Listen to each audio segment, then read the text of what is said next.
Okay, great. Thanks everybody for coming. We'll call the meeting to order at 5:04, according to my computer. Let me read our statement of commitment to diversity, equity, inclusion. The Scituate Waterways Commission is committed to providing an environment of respect during meetings. We ask that all members to interact in a polite manner, even when there's a disagreement. We value the participation of our community and want all participants, including marginalized and minoritized communities, to feel welcomed and respected. We ask our committee members and all who participate to commit to these standards to support and respect our community. Thank you. Acceptance of the agenda. I'll entertain a motion to accept the agenda. So moved. We have a second. We have a second. All opposed. Let me get my notes out because we have a couple members online. We'll do the roll calls throughout any votes that happen in today's meeting. Brian Cronin. Aye. Yes. Dave Sinkowski. Aye. Howie. Aye. Rick Murray. Aye. Dave Haley. Aye. TJ. Aye. Stephen is out in his truck right now, and Brian Kelly is on his way. Dave Deneen, aye. Thank you. I'd like to take a moment of silence. As everybody knows, fishing is incredibly important to our community, and the Lily Jean had a terrible accident last Friday where all members were lost at sea. Some of the members have ties here to Scituate. Thank you. I just wanted to, I was looking around and it means a lot. And I was looking at the memorial that they have up in Gloucester, their monument, and it's their statute. The fisherman's statute reads at that monument, they that go down to the sea in ships that do business in great waters, these see the works of the Lord and his wonders of the deep. I'd like to take a moment of silence to think about the crew of the Lily Jean that were lost at sea on Friday, January 1st, 2026.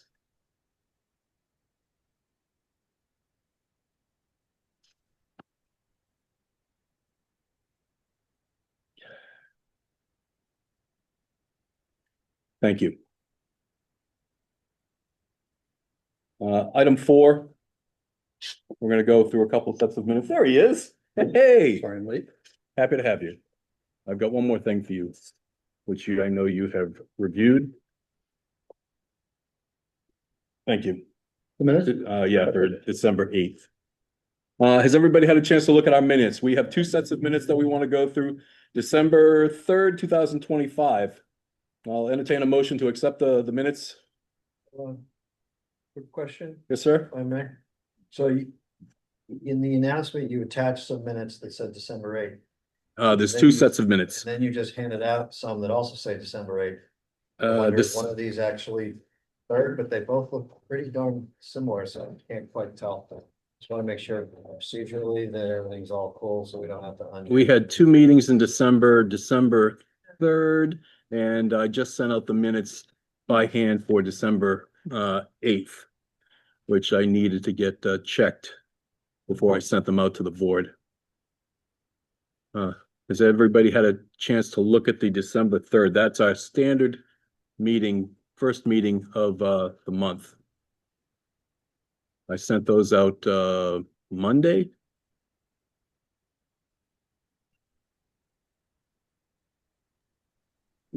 There we go. Yeah.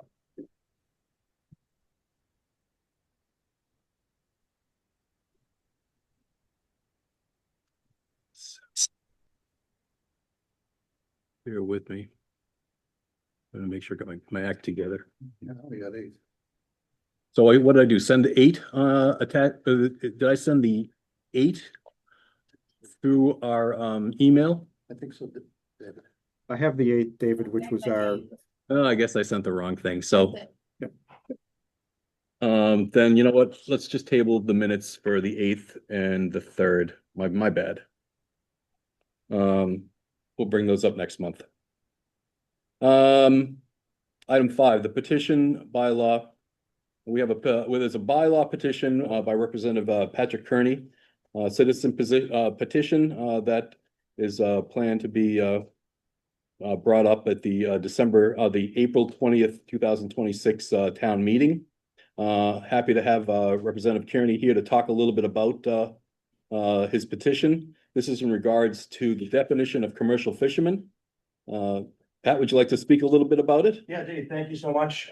Good to see everyone here. I think most of the faces in the room were at the select board meeting where the citizens petition article was discussed. So I think everyone has a pretty good idea as to where this stemmed from and how it came about with an affordability and an access issue for charter captains in Scituate. So stemming from a place of trying to look out for that part of the working waterfront, this article was drafted. And I'd like to thank everyone in this room that has contributed to the ongoing discussions about how to address some of those concerns. The harbor master and many of those in attendance tonight have worked closely with me and with Waterways and with Susan to come up with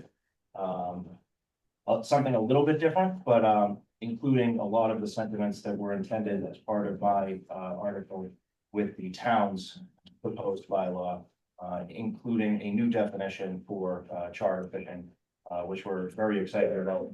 So I think as we continue through this process, I'm not planning on there being a separate vote for my petition article versus the article that the town has drafted and included some of the provisions that we were intending to be included in the town bylaw.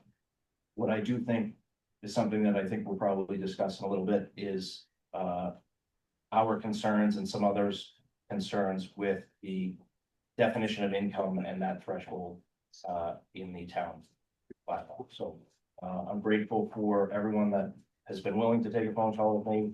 I'm grateful to the town for including the language or some of the language from our citizens petition in their draft, and a specific shout out to Susan, who I know has taken a lot of calls from all of us on this, and looking forward to continuing that discussion tonight to try to get this right for the town members. Has everybody had a chance to read, especially on the board, had a chance to read Representative Kearney's petition? Brian? So point of order quickly. I, like another esteemed committee member, no, Patrick, I've known him for a while. He's a member of the Scituate Harbor Yacht Club. I'm just making that aware to people. This doesn't involve Scituate Harbor Yacht Club. And therefore, I don't see a reason to recuse myself. I just wanted to bring that out in the forefront. Would you agree with me, Dr. Murray? Sure. Okay, thank you. And then over to you, David. So there was a little confusion on everything we received. Yep. Mrs. Koska and I chatted about it, and he had one impression, I had a different, so I just want to clear it up. So we've received the 3090, the 30920. I'm sorry, 3900, 30920 with crossouts. And just so everybody is clear, can you just run us through what these are? And the last one was, I believe this is Representative Kern's new proposal. That's the proposal that he has placed through the town. Okay, so if you could just tell us, I know when we started, there was language, conflicting language in these two. Mhm. And if you could just run through and help us out on that. Yep. Mr. Kelly, if I could interject, based on the petition article that I put forward, some of that language has been included in the subsequent town proposed bylaw. So my article will probably be indefinitely postponed at town meeting. We can't take it off the article because people signed it. But some of the concerns that the charter community had, which was that there was no definition of the town bylaw for that commercial activity as it relates to access to the waterfront, is being addressed in the subsequent article that has been published by the select board and town council. So if I understand you correctly, this document dated I mean, I can't say that folks might not object Can you share screen on that? proposal. Would it help? I think, Yeah. I'm just confused what we're talking about. I think we're trying. So I'm sorry, Pat. Right now, what we're doing is we're just going through the petition bylaw.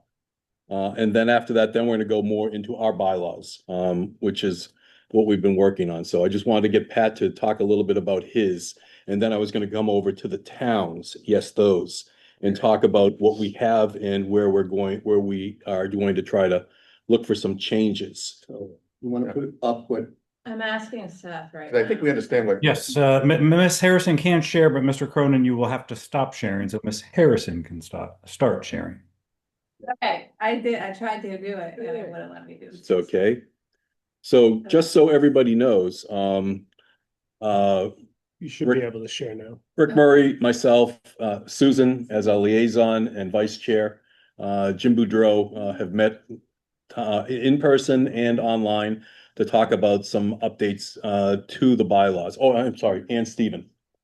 Stephen was very important in this, and we moved this meeting up again because Stephen's got a capital meeting later on today, so that's why we pushed this up so that we could get everybody here to talk about these things. But what we did is we looked at various parts of the bylaw and see what we needed to update and sort of make them a little bit more, make the definitions a little bit more understandable for people. Are you there, Susan? I can't see behind my. Ms. Harrison, we did see it on the Zoom end when you shared it the first time, so. So let me try again. Will she need to be plugged in? No, I'm- We shouldn't have to. so she's Wi-Fi connected, it should work. No, plugged into the monitor. It showed a minute ago. Wow. Well, it's not letting me do it. What do you say? What is it now? My phone's. That's not. Ready to go? Couldn't see it. Here we go. I'm very happy. Couple stores. There we go. Number 9. Okay, so Number I nine. mean, I can Okay. briefly Oh, discuss that help. Yes, please. Okay, so this is the version of the citizen petition, and simply put, it was to redefine commercial fishing as this, right? An individual who holds one or more valid Massachusetts Division of Marine Fisheries or federal commercial permits or licenses, including but not limited to commercial ground fish, lobster, scallop, bluefin tuna, and limited access state and federal permits. In the case of an operator of a charter head boat, only where the operator holds all of the following permits: a valid DMF charter head boat permit, a commercial HMS bluefin tuna permit, and a valid Massachusetts Department of Marine Fisheries limited entry permit, who actively engages in commercial fishing activity and the lawful landing and sale of fish. So what the proposal was to make that the new commercial fishing definition. Now, part of that is existing in our commercial fishing definition. So we had what I thought was a great meeting with many of you in attendance or on Zoom at the select board to discuss this. And the select board came away with, that there's some things that we should possibly change as far as businesses in the harbor, right? But we didn't think the solution would be to change the commercial fishing definition, but for possibly adding definitions of other harbor businesses that exist, like, for example, a launch service provider or a mooring service provider, which a mooring service provider, for example, is already in the bylaw, but it's not defined. So what we did, and that's Brian, the other pages that you're holding up, is that what we usually do, the town, when we do a bylaw change, is that we redline it, right? Like, we go to town meeting and say, hey, these are the changes, so that you can see each word that's been changed. So that is the second document, which is not showing right now. Maybe I need to stop share, re-share. Let's do stop share. I don't know. So currently, Which one? So there are two documents. One is the 3090? actual bylaws. 3090-20 or the 39? So the 39. entire waterways bylaws start at 3090. Okay. And 39. 39. 3,900. I'm sorry, 39. hundred, Yeah. and the section 3910 10. is definitions, and then the section 3920 also speaks to mooring permits as well as commercial fishermen. So those are the two edits, and then there are additional edits when we looked at this that our attorneys recommended, like you may see further down.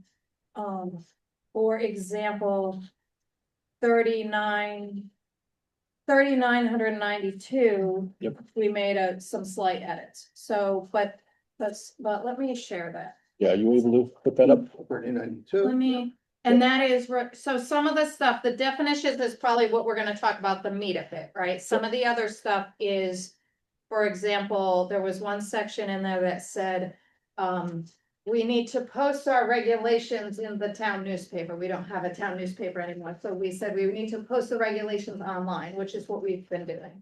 So there's a couple things that I think are kind of, I would call cleanup. And then there's, the definitions are what I would say is the meat of the discussion. And I'm So, gonna try to- follow-on question, Susan, when you get a chance? Sure, So why would we have eliminated who derives 51% of their income from harvesting and the sale of fish? That was in the charter commercial, lawn service provider, mooring, the 51% revenue. Why would we have deleted it out of this one? Again, that one there was Patrick's, That's what it citizen position. So this one, so that one Throw it away. right away. was think so. never. Okay. Commercial, This is subsequent to what I Yeah. put forward.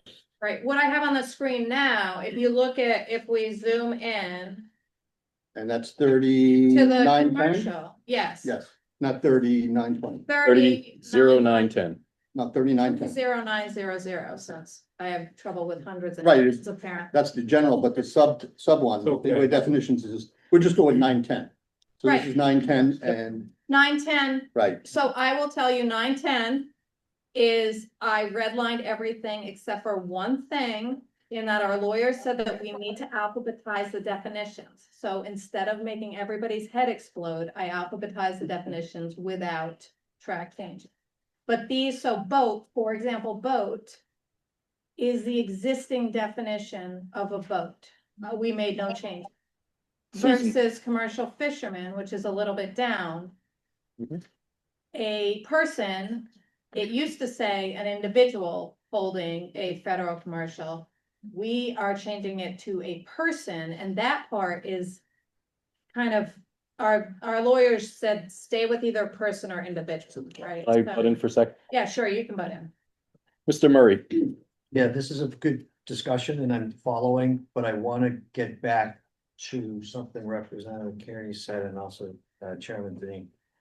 So Deneen, you started off by saying, let's focus on Kearney's proposed version. And Representative Kearney, you said that's being withdrawn? Yeah, so there was, the town's subsequent article has included a definition of charter fishing, which was. Correct, yeah. part of- Yeah, in here. Right. Yeah. So, again, I can't speak for everybody, but the plan was based on this new town proposal, where Yeah. there is an included definition for charter fishing, that my petition is no longer necessary, that it's being addressed by the town. That will be pleased- definitely postponed Definitely at postponed, yeah. town meeting because it's being addressed. Sure, yeah. I'm very pleased to hear that because when I received this in writing earlier, I was very troubled by it because in my opinion, it really clumps too much together under the broad rubric of commercial fishermen, because I think there are very real differences between the different classifications of businesses in the harbor, and I think those differences should be celebrated, not grouped together, in which case a lot of information is lost. So I was pleased to hear you, Representative, when you said that. So I guess we can no Put that longer aside. discuss this here tonight. and I can tell you that Representative Kearney has been great. He's been very open and honest with what he's been trying to accomplish. And we've worked with him and he wants what's best for the harbor. So, and here he is again. We've asked him to come to talk a Yeah. little bit about what he had proposed. This was really before we had sort of on the town level, sort of looked at his and looked at what we currently have and see how we can strengthen our bylaws. So again, and really, pleased that he's here supporting what we're trying to do and that he sort of got this discussion started. So thank you again. No, it's very, very helpful and I appreciate is. the context there on that. So I don't see us discussing. Nope, we're done. proposing- Right, so Okay, so then. I do think there are some things in the town's proposed bylaw that need to be discussed. Sure, of course, yeah. Yep, So and we're that- gonna get to I'm trying that. Focus exactly, on what Susan and Brian and others, are doing. So following up on Rick's, Thank you. so per the agenda. Yep. Number 5. We're not discussing the first part of what's on the agenda. Definition of commercial fisherman, Representative Patrick Kearney, possible vote. That's off, right? We're gonna discuss the bylaws update. That's correct. So Okay, now we're in the bylaws right, update. okay, just want to be clear. Thank you. Susan, Back to me, okay. Thank you. Wait, anybody else have any more questions so far?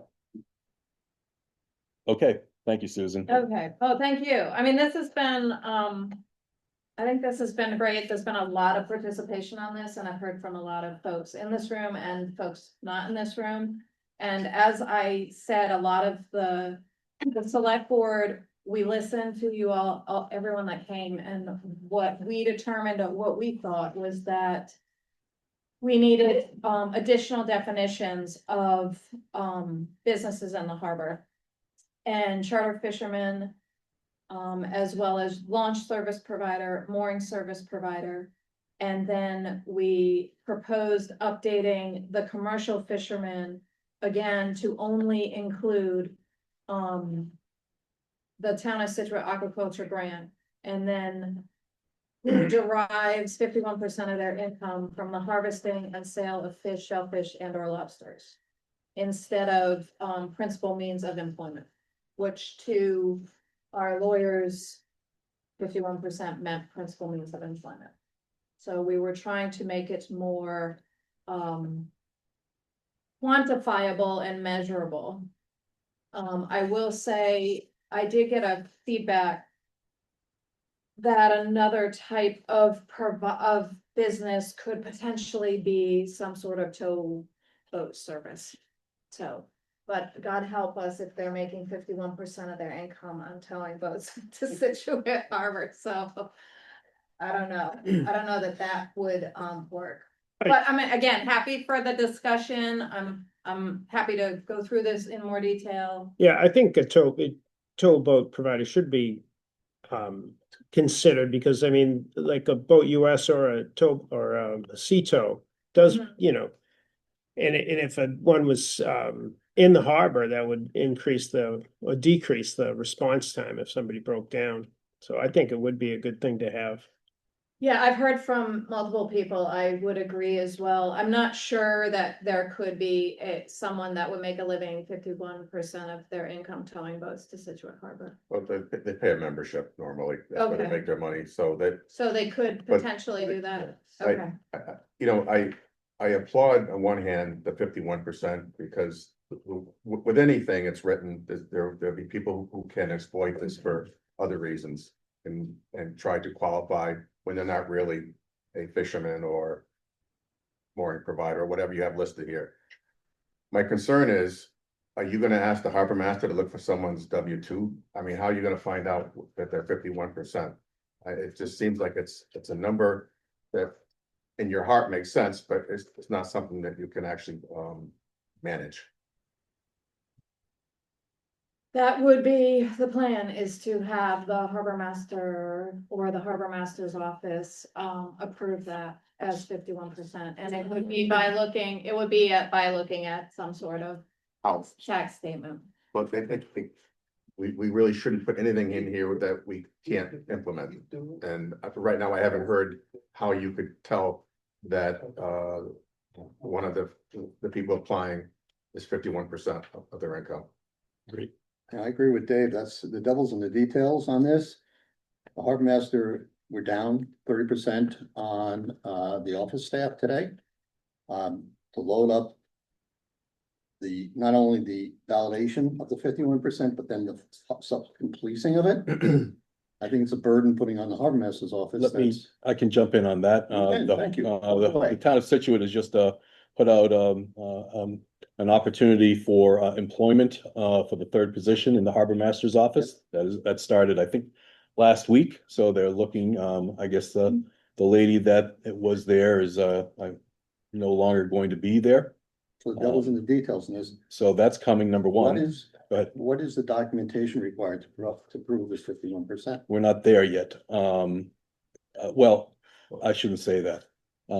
Last question too, just so I follow this. Sure. So this list now is, you can follow that, charter, fisherman, then you can get on the mooring list? Is that what the whole purpose is? Is this a definition, but it's a definition so that you can get on a mooring list? It's a very good So- question. Like, I don't know what we're getting at. I understand. Great question. Yep, But that's a is great it question. to get to a final goal? That's a great question. The next step would be to look at the rules and regulations. So the mooring list is managed by the rules and regulations. So anyone who's, This is just a Currently, page one the definition. currently the rules and regulations have commercial and they have recreational lists. So you would then, Cause we are going down a slippery slope from where we started. oh, yeah, agreed. Yeah. And Okay. this is not going to be something that's going to be decided tonight. We've got several months until we can sort of get together and really figure this out so that everybody is satisfied before town meeting. But the goal is to get this sort of started, find out where we need to really tie things up and go from there. Mike Gibbons. So just a kind of a point on this thing that may or not make a difference, but if you're asking someone to be 51% of their income, right, shouldn't it be 51% or greater? Right, because no one's gonna have exactly 51% of their Bingo. income. And Yep. And just from a, Great, we can add that. yeah. Yep. at least, Yep, several people have mentioned that. That's a good one. right? Brian Cronin. So kind of to follow up on Kevin's question, Susan, is it your intent to add a a mooring bucket for charter fishermen and or all waterborne businesses and not erode the commercial fishing mooring allotment? Correct. Okay. I mean, that's the. That's the select board's long-term. Position, that's the long-term goal and the select board's position that we made clear on the last meeting that we had. However, we do need to go through the regulations and there would be, and the regulations is where, you know, the process. So, or anyone can get on the mooring rules, I mean, anybody can get on a mooring waiting list. Right? Currently, Yeah, you could get on it, you can get on it, anybody could. anybody can. So the end goal here is to provide faster access, higher rankings for moorings than someone who's currently on the list. I'm just trying to figure what the end game here is. Game here, again, would come back to businesses in the harbor, right? To make sure that there's a pathway for, and I will say legitimate businesses in the harbor. To continue to do business in the harbor. So if we, for some reason, I'm like, this is extreme though, but like if we had no launch service providers, for example, they all, and you had someone coming in that wanted to be a launch service provider. I mean, that's a great question. Should they be sitting at the bottom of a recreational list when they're ready to do business in Scituate? Same with a towboat provider. So today in the rules and regulations, boat clubs can have up to 5 moorings. Correct, If they fall off the list, they go to the bottom of the list when they Right. renew right. today. Would that change? Because they're a business. I mean, it currently, you could propose that change. I'm not proposing it. I'm just Trying saying, to understand, just saying you could propose that change. somebody used the slippery slope. This opens, not Pandora's box, but this creates more questions to me than answers, because we do this. But what objective are we trying to get to? I get what you're saying. It's great, better opportunities for businesses in the harbor. I applaud that theory. But how does it happen? The devil's in the details. So are we now, somebody who has a charter license or one of these others applies for a mooring and they go to the number 1 position? Is that the end? No. Yes, I Steve. mean, that, There's recreational list, right? Today, there's Yeah. a recreational list. And it's fairly lengthy. And then there's a commercial list. right, and that is much shorter. What we actually asked more info just to put it as a placeholder, a charter list. So that will be like a third. How many how many commercial moorings do we have today? I probably 40 plus.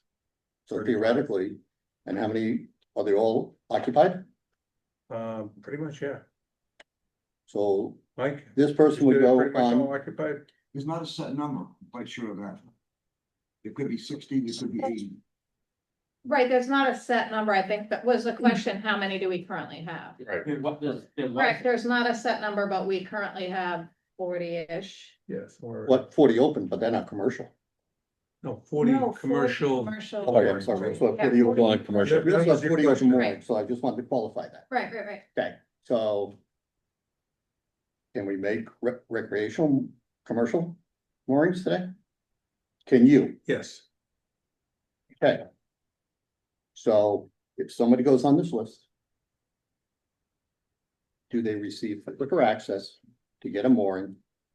We expand the commercial mooring base. And take away from the recreational base. Is this where I'm going with this? I just want to follow, because to be honest with you, I'm really Potentially. confused. Potentially. Okay, I guess that's what I was wondering. It's potentially, but we really have to define this if you're asking people on the board to vote on something and it's potentially, Well, I'm just saying it's confusing. right, but you can't, so, like, I totally hear you, but we cannot update the regulations until we update the bylaws. Rick, so They're just we trying go to through. define- The Definitions. process, like, the next conversation would be, how do we, I mean, out of, Implement this? yeah, I mean, you could say charter, I mean, you could have all these definitions and say, you know what, there's gonna be a list of charter fishermen and recreational fishermen. I mean, like, charter fishermen and recreational will be together. Rick Murray. I mean, that's part of the regulations, that's not part of the definitions. The Right. definitions are like, these are how are we gonna define all these buckets? I The looked- regulations I looked is through like, how are we gonna take these definitions? Okay, yeah, I lived through the extremely contentious, lengthy mooring rules and regulations review and rewrite that several people in this room participated in. So I'm very familiar with everything that's in the mooring rules and regulations. So we would then have to open that back up for You public would, discussion yeah. and go through the whole process. And in that, if I'm understanding correctly, will be a better definition as to how this process would work. Yes? Yeah. Okay. Yes, Yeah. I mean, I'm sure there's following think it's a questions in my process ears. to get like. Increase transparency, increase like defining, I mean, like, for example, we have rules on launch service providers that are, and launch service provider was never defined. So partly this is offering more transparency into what we're doing. It is gonna be a lengthy discussion on these regulations, I am not, there is no part of me does not think we are all gonna have a lot of time to discuss this. Mr. Murray. These are the definitions that then we would define what the process is Gotcha. in the regulation. Gotcha. I was. Hang on for a sec. So I think this is a major step forward and a positive step forward in the name of transparency. Because a very important thing is you have to have your definitions so you know what your regulations are referring to. And as currently written, there is just a mishmash. And we don't know the difference between a charter fisherman or literally speaking, a launch boat operator or what a commercial fisherman is doing. And I think this is a big step forward to have them classified as a fundamental base that we can then move into the discussion of rules and regs about, which is the implementation step. And I'm highly motivated to get these definitions correct.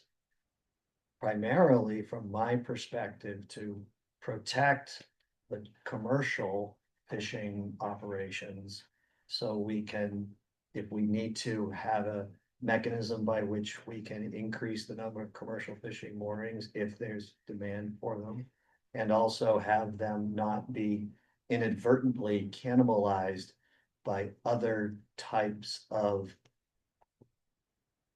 important, but in my opinion, at least less important than the commercial fishing. For example, I'm a member of CBO, CETO. I unfortunately had to use them twice. They did a great job, but I wouldn't want them to have a mooring over a potential for a commercial fishery to come in. That's just me. But we can't even have that conversation until we have these definitions figured out. Yep. Then we can have that conversation. And that's, We can put things in the right classification. and that's what we're trying to do in a transparent mode. And I think it really will actually increase transparency. One last thing to Kevin's Okay. point about, slippery slope.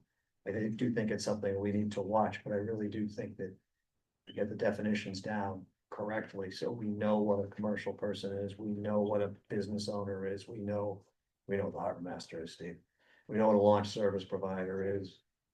Then we can put up the guardrails that we need. Yeah, I was just trying to follow the steps. Yeah. I'm with you. Ditto. Everybody feel better about that now? Another question. Hang on, I'm sorry, Dave. Go ahead, Nick. We have this bylaw that we want to change. We know how the bylaws are controlled, hierarchy, through the town meetings. How were those rules, regulations approved and changed? So the rules and regulations are changed through the Waterways Commission, this body, public meetings. And through the select board. And they go through the select board. Like most of the things we do here. It is not town meeting, Select but board is though, okay. it is, but I do wanna say something about both of them. These are all living documents. This is not like, oh, we looked at this like 15 years ago, we're done. Like, we should learn from this too, right? If we get to a place that we think we've got the best possible bylaw now, we could think differently a year from now, and we go back and change it. So like, I think we're also committed as a town to make sure that our bylaws match, one, what works best for the town, but two, also like what we're actually doing. Cause some of times we go through bylaws and we're like, oh, this isn't even how we run our business, right? Like, we haven't posted regulations in the newspaper for years, for example, but that's, So if I may, following up from Nick and Chair Deneen, just for documentation purposes, it sounds to me as though this body is now in the process of revising bylaws. Suggesting. And the Suggesting. goal may be, I just need to understand this point. Yep. Is the goal to bring those bylaw changes before this coming town meeting? And if so, I believe correct me, you have to have a public meeting, a public hearing on any bylaw changes. And I think you're cutting the. we have a timing really scheduled close. public meeting. Right. Oh, do you good? We do, Okay. That's what we I have a wanted to joint know. meeting with the advisory committee and the select board. But that's, but a, Yes, pub- but It's a public meeting. It's a- public hearing It's a hearing. that will be publicized, It is. legal Next week? notice. No, Because you have to have so much 20 legal notice. 23rd, Thank you. 23rd. 23rd. Yeah, we've got plenty of time. It's the 23rd. Okay, I'll Yes. double check the days with the legal notice, just to make sure. Howie, I just want to check and make sure that people online can hear us okay. And Thank are you. you awake? No, loud and clear. I think that last comment is pretty interesting, having to do with the public hearing, not just the public meeting. Thank you, Katie. David, Would you, how do you want this discussion to interact? Is it the Waterways Committee itself then to the public? Or is this, open to anybody to comment at any time? well, I try to let everybody sort of just jump in, so long as everybody's not jumping on each other's throat. So if somebody wants to ask a question, we'll start it that way. If it starts getting really convoluted, then I'll refer everybody through the chair. So, we'll try to keep it nice and loose for everybody. We all know each other, so I was waiting to jump into the middle of this right. yeah, just throw your hand up and I'm watching. So if somebody wants to put some type of a comment in as we're going through this, just put your hand up and I'll see you and I'll throw something at you. I thought I saw TJ. TJ, any comments or anything? Nope, he's good. I'm good, tracking. Thank you, sir. Thank you. David, Again, so just to go back to the 51%, maybe Susan, you could take that as an action to talk to council, because legally, how are we, all of us want to move forward. And the 51% or greater is an important gateway to keep someone from exploiting this. I could say that, hey, I catch one bluefin tuna every 10 years, and therefore I'm a commercial fisherman and I want some special. That shouldn't happen. Or charter fishing.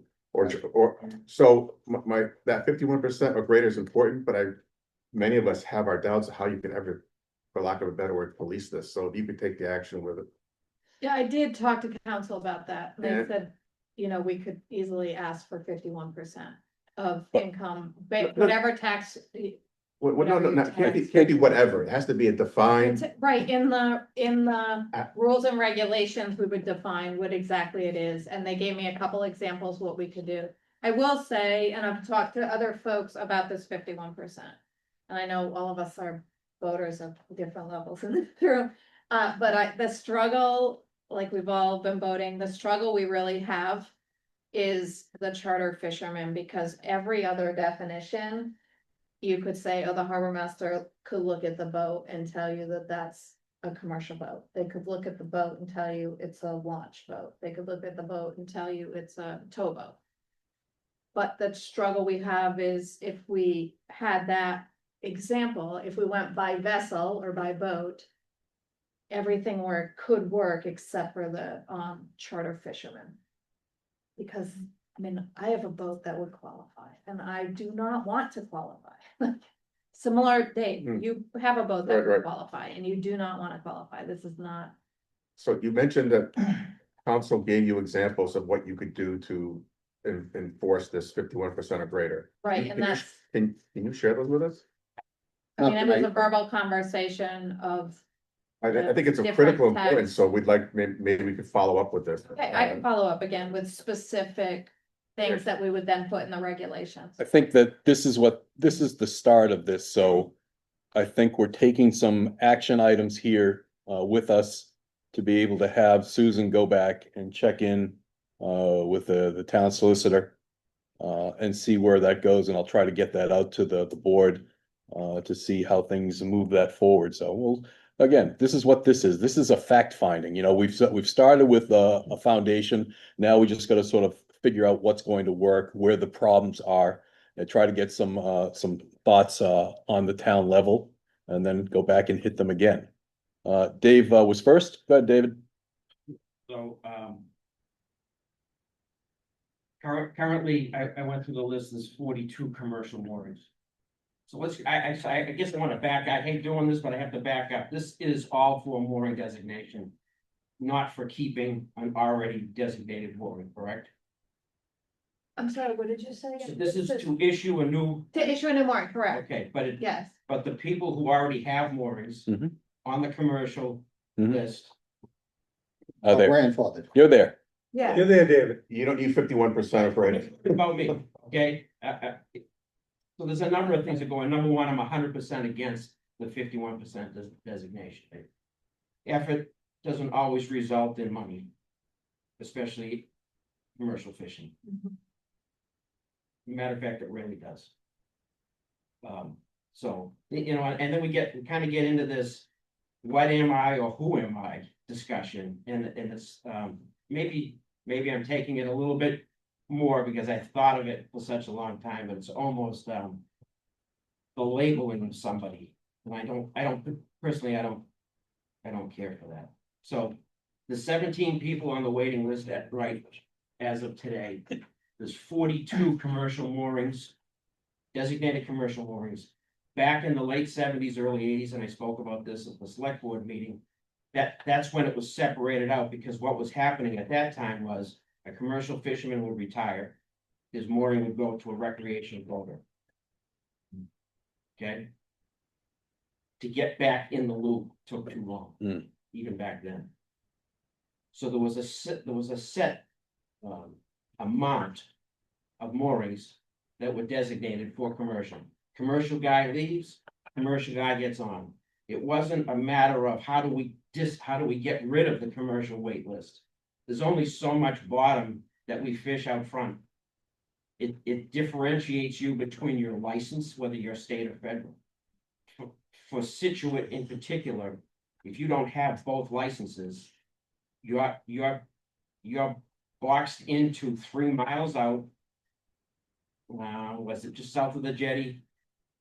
3 miles out, and then it goes off to Plymouth, it goes out that way. They have 7 miles before they get to federal waters. So there's a number of things here besides just getting a mooring. We go by what's going on here, a kid with a center console with a striper license who makes $3,000 qualifies to get a mooring. The way I see it. That's initially, that's what we were trying to avoid. We were trying to avoid losing that. So the commercial goes to commercial, and I'm just stating out as I understand it. And if anybody has anything that says different, but I'm happy to entertain it. Out of the 42 current commercial moorings, Harbor Master Mona and I, we had that discussion about what's current, are they valid, are there landings? You know, instead of monetary, I would be hard pressed to go to the Harbor Master's office with my tax returns to prove how bad I was. Okay, that's just, I wouldn't do that, but anyways. It's a rotation, it should be a healthy rotation. Landings efforts should be part of the process of having the mooring and keeping the mooring, the way I see it. If you're retiring from the commercial list and you still want to go boating, swap that out for a recreational. You're giving up one, you're getting one. Make it work. I think all of this could have been handled years ago, as we saw an increase for higher vessels, and I use that as a broad term, whether it be a whale watch, whether it be a charter, whether it be anybody on part of the working waterfront that needs a vessel to do their job.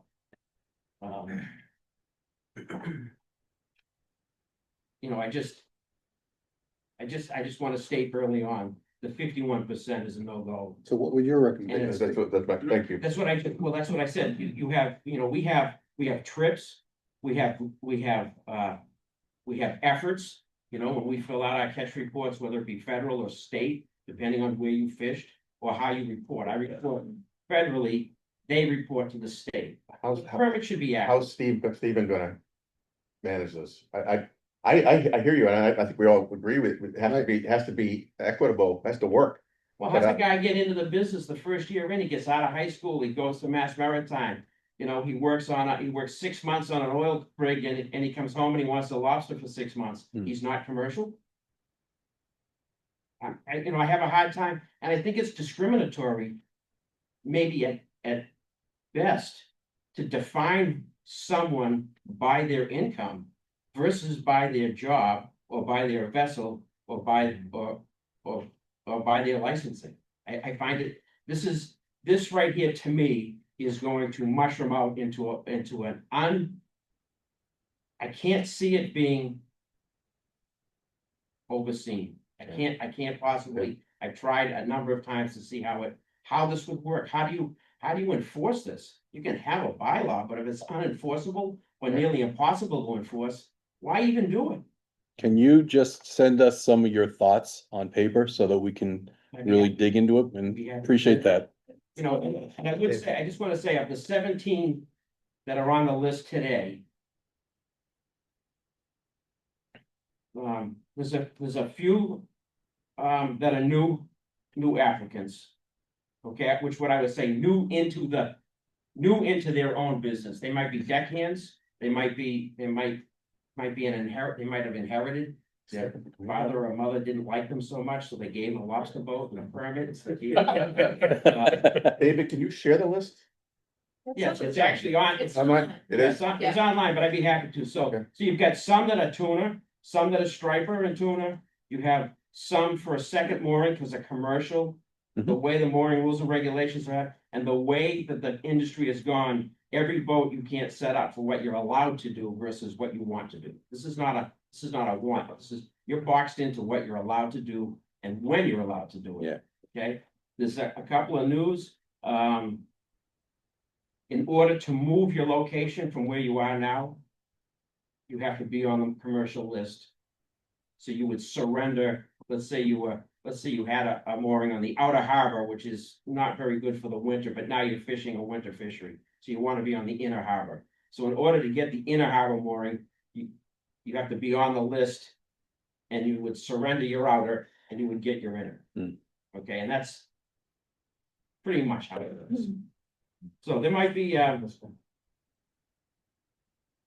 1, 2, 3. Of the 17, there's 3 news, Okay, okay? yes, sir. Oh, wait, can I ask a Nope. follow-up question right before that? So do you agree, the current definition is principal means of employment is fishing and the sale of catch? Do you disagree with that as well? What, The current definition, like what was crossed out and replaced with the Yeah. 51% was principal means of employment is fishing and the sale of catch. Sure. Because So now you we're not, agree with that one? I do, because we're not defining one's income, we're defining one's effort. I think Jared, Kevin, and Brody would agree with me that we have to show up with our permits, we have to show up with proof of insurance, we have to show up with our active registrations for our boats. We all go to CPAs, we have our CPA, have us as, embossed letter that says, yeah, Mr. Haley derives 98% of his income through the sale of catch. The other 2 is plowing snow. There it is, boom, it's stamped, we marks that in, it's a piece of paper we can give to Steve. I almost guarantee you, these guys would do a similar thing. It's in black and white, there you go. Jared, thoughts? I was gonna say, yeah, like on the commercial fishing part of it, right, where it says an individual or a person holding a federal, state, commercial groundfish, lobster, and or scallop license. So in the state of Massachusetts, you can't even get one of those permits unless if you, like, if you say tomorrow you were like, you know what, I want to go buy a lobster license. You find one listed, you bring it, go to the state, they won't issue it to you unless if you prove to the state that you have 1099s or catch report, I don't know, they have a few different things. You You have to prove, you gotta have somebody sponsor you, basically. yeah, you have to prove that you've been involved in the fishery for X amount of time in order to even get issued the license. Yeah. So the most important thing, in my opinion, is if you put, nobody's gonna fake it if they have those licenses. You can't. The state won't let you in the first place. So it kind of like almost supersedes any of the other stuff. In order to have those licenses, you have to prove that you are involved in commercial fishing. If I may, with my limited knowledge, I think it'd be relative easier to prove what you're saying or the stamp document. I think it's when you get into the second tier, you start talking about someone who's bluefish fishing or someone who's striper or bluefin tuna. I mean, those are the ones that I or someone else could start to try to exploit the system. And I think that's what we're worried about on this side of the table, is how do you stop that? Because we want to reward those who are truly an economic power within this town and fishing, but there's so many that want to exploit it too at the same time. Well, I think if I can add in on this conversation, it's just a thought. Those 2 permits have been very dicky, for lack of a better word. You might land 10 tuna fish, you might land 1. That might be what that guy does, I don't know. The striper was an open access permit, which is now a limited access permit. You can't get it, I can't sell mine, you can't buy one, it's over. That's the first round of cuts. There'll be more cuts coming in the future, from what I understand, with proof of landings. There's over 4,000 commercial striper licenses that have been issued in the state. Okay, of that, maybe half of them actually have landings, and of that half, maybe a third of that, a guy makes a decent chunk of change out of it. Only into his next venture, okay, because it's the way it's run. So I think, you could have that as a that license could be considered, And it should be attached to either a federal or a state issue license. Any other thoughts on that piece? So everybody's fairly, everybody, what did I miss? So am I hearing, going back, the principal means of employment is fishing and the sale of catch, and then, or just getting rid of everything? And just the permits? And just commercial, right? Commercial. Commercial fishermen right now, Yep. sorry. Only talking commercial fishermen. A person holding a federal, state, commercial groundfish, lobster, and or scallop license. And or town of Scituate aquaculture grant. Period. Am I Mr. Murray? I will say the aquaculture grant has to report to Mike, annually. Again, they can't sit on it and not produce, as well as they also need to show, how much seed they're buying, et cetera. I mean, I understand what Dave says, and I do understand that, but I just don't know how we protect this without having. Showing a means of income. There's absolutely no way you're gonna be flooded with people that say they commercially strike fish or they commercially swim fish, they're now commercial fishermen. When you have guys like all of us in this room that have given up our whole lives and all of our income to buy permits and buy boats, it's not fair. Oh, yeah, I remember when you were saying, at the select board, what it costs you for a permit. Shot fishing, same thing too. You got 51% of that derives from the sale of their catch. I mean, they're making most of their money doing charters, getting paid by the people. Mhm. I mean, that could be worded differently too, because. You know, they're not selling their catch, they're selling themselves for that. Yeah. They don't compete with that. They're selling the I ride. get that. Yeah. Right. So That's why you have to measure it by effort or by trips. Right, but or you by, still have to have a dollar, you still have to have, you can't just throw it out in thin air because you But Kevin, have to have a number on it. Kevin, on the charter, wouldn't the phrase 51% of their income in commercial official activity Activity, cover? yeah, you could, I'm just saying that, I'm not trying to like just work for commercial fishing, I'm trying to get this right. But if you wanna protect commercial fishermen and protect it in a way that you're not gonna have an influx of people with striper permits and center consoles being able to jump this list, we have to have a number on it. Your source of income has to come from commercial fishing. And I'm fine with 51%. No, I think you gotta prove it somehow. you can measure the effort over 6 months or 8 months where the striper ends and it wouldn't include and the tuna ends and that wouldn't include. So you time out, you wouldn't be able to fish 8 months for that. for a Patrick. Majority of the season. I don't think anyone in this room wants to open the floodgates to people that are bad actors. And I've had this conversation with a couple in this room. The word that I support a threshold for all definitions, but the word income and how we verify that is something that I think we need to talk about, because if somebody, and some of what I was trying to propose with my article to begin with has to do with affordability and access for the next generation of people to get into fishing. And if you're making a capital investment in a boat, you're buying 400 traps, even if you make a ton of money, you're going to take significant write-offs for those business expenses. You are going to depreciate your vessel. If you are doing that the first couple of years, you're probably not showing any sort of profit on your income tax. And for the time where there might be a lobster closure for 3 or 4 months, you would probably go out and earn income doing something different. So I don't know if it's total revenue. Well, gross income would be before that, EBITDA.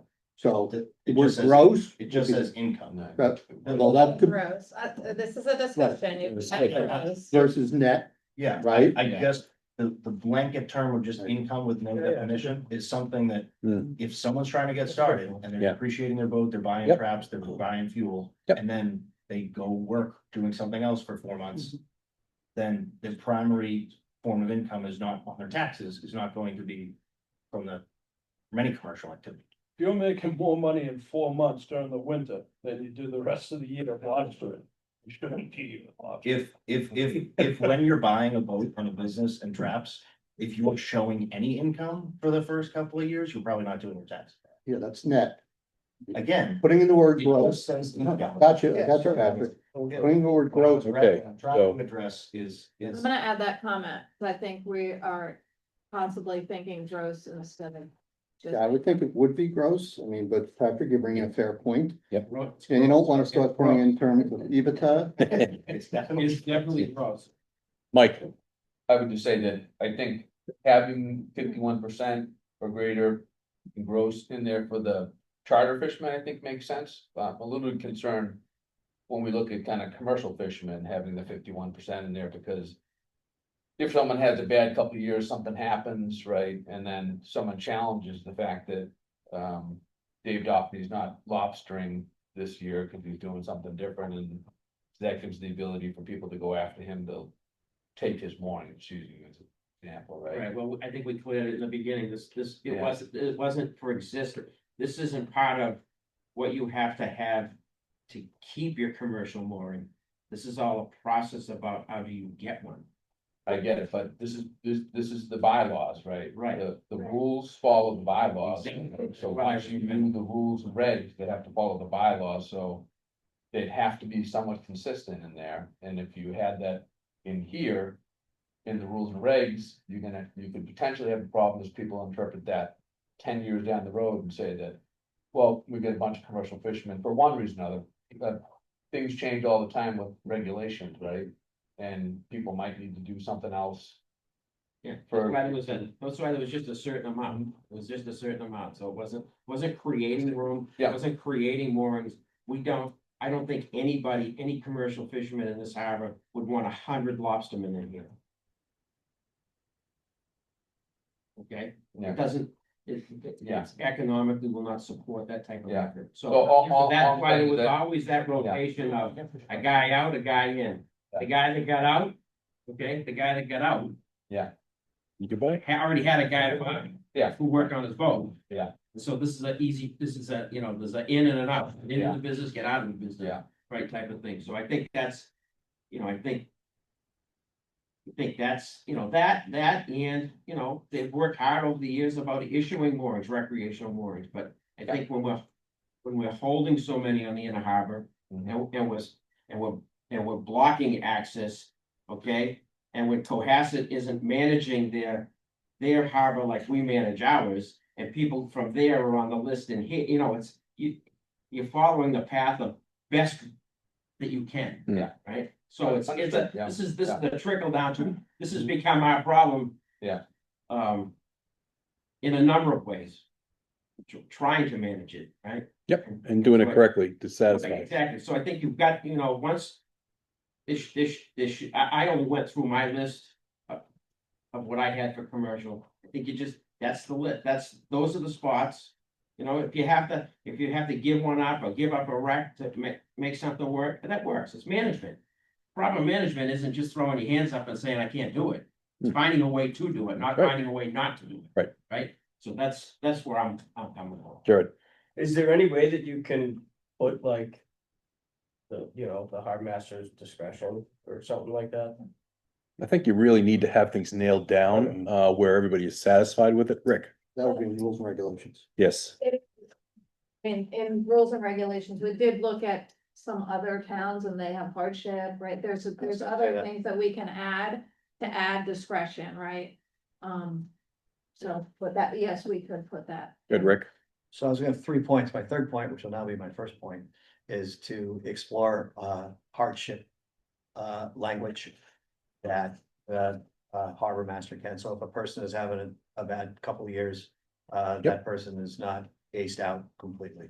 And you have to assume the harbor master is gonna be doing the right thing, but I do think hardship provision, which is pretty standard, and our In the attorneys rules, can correct, figure that right. out in the Yeah. rules and regs. We have that on our list. Yeah, absolutely.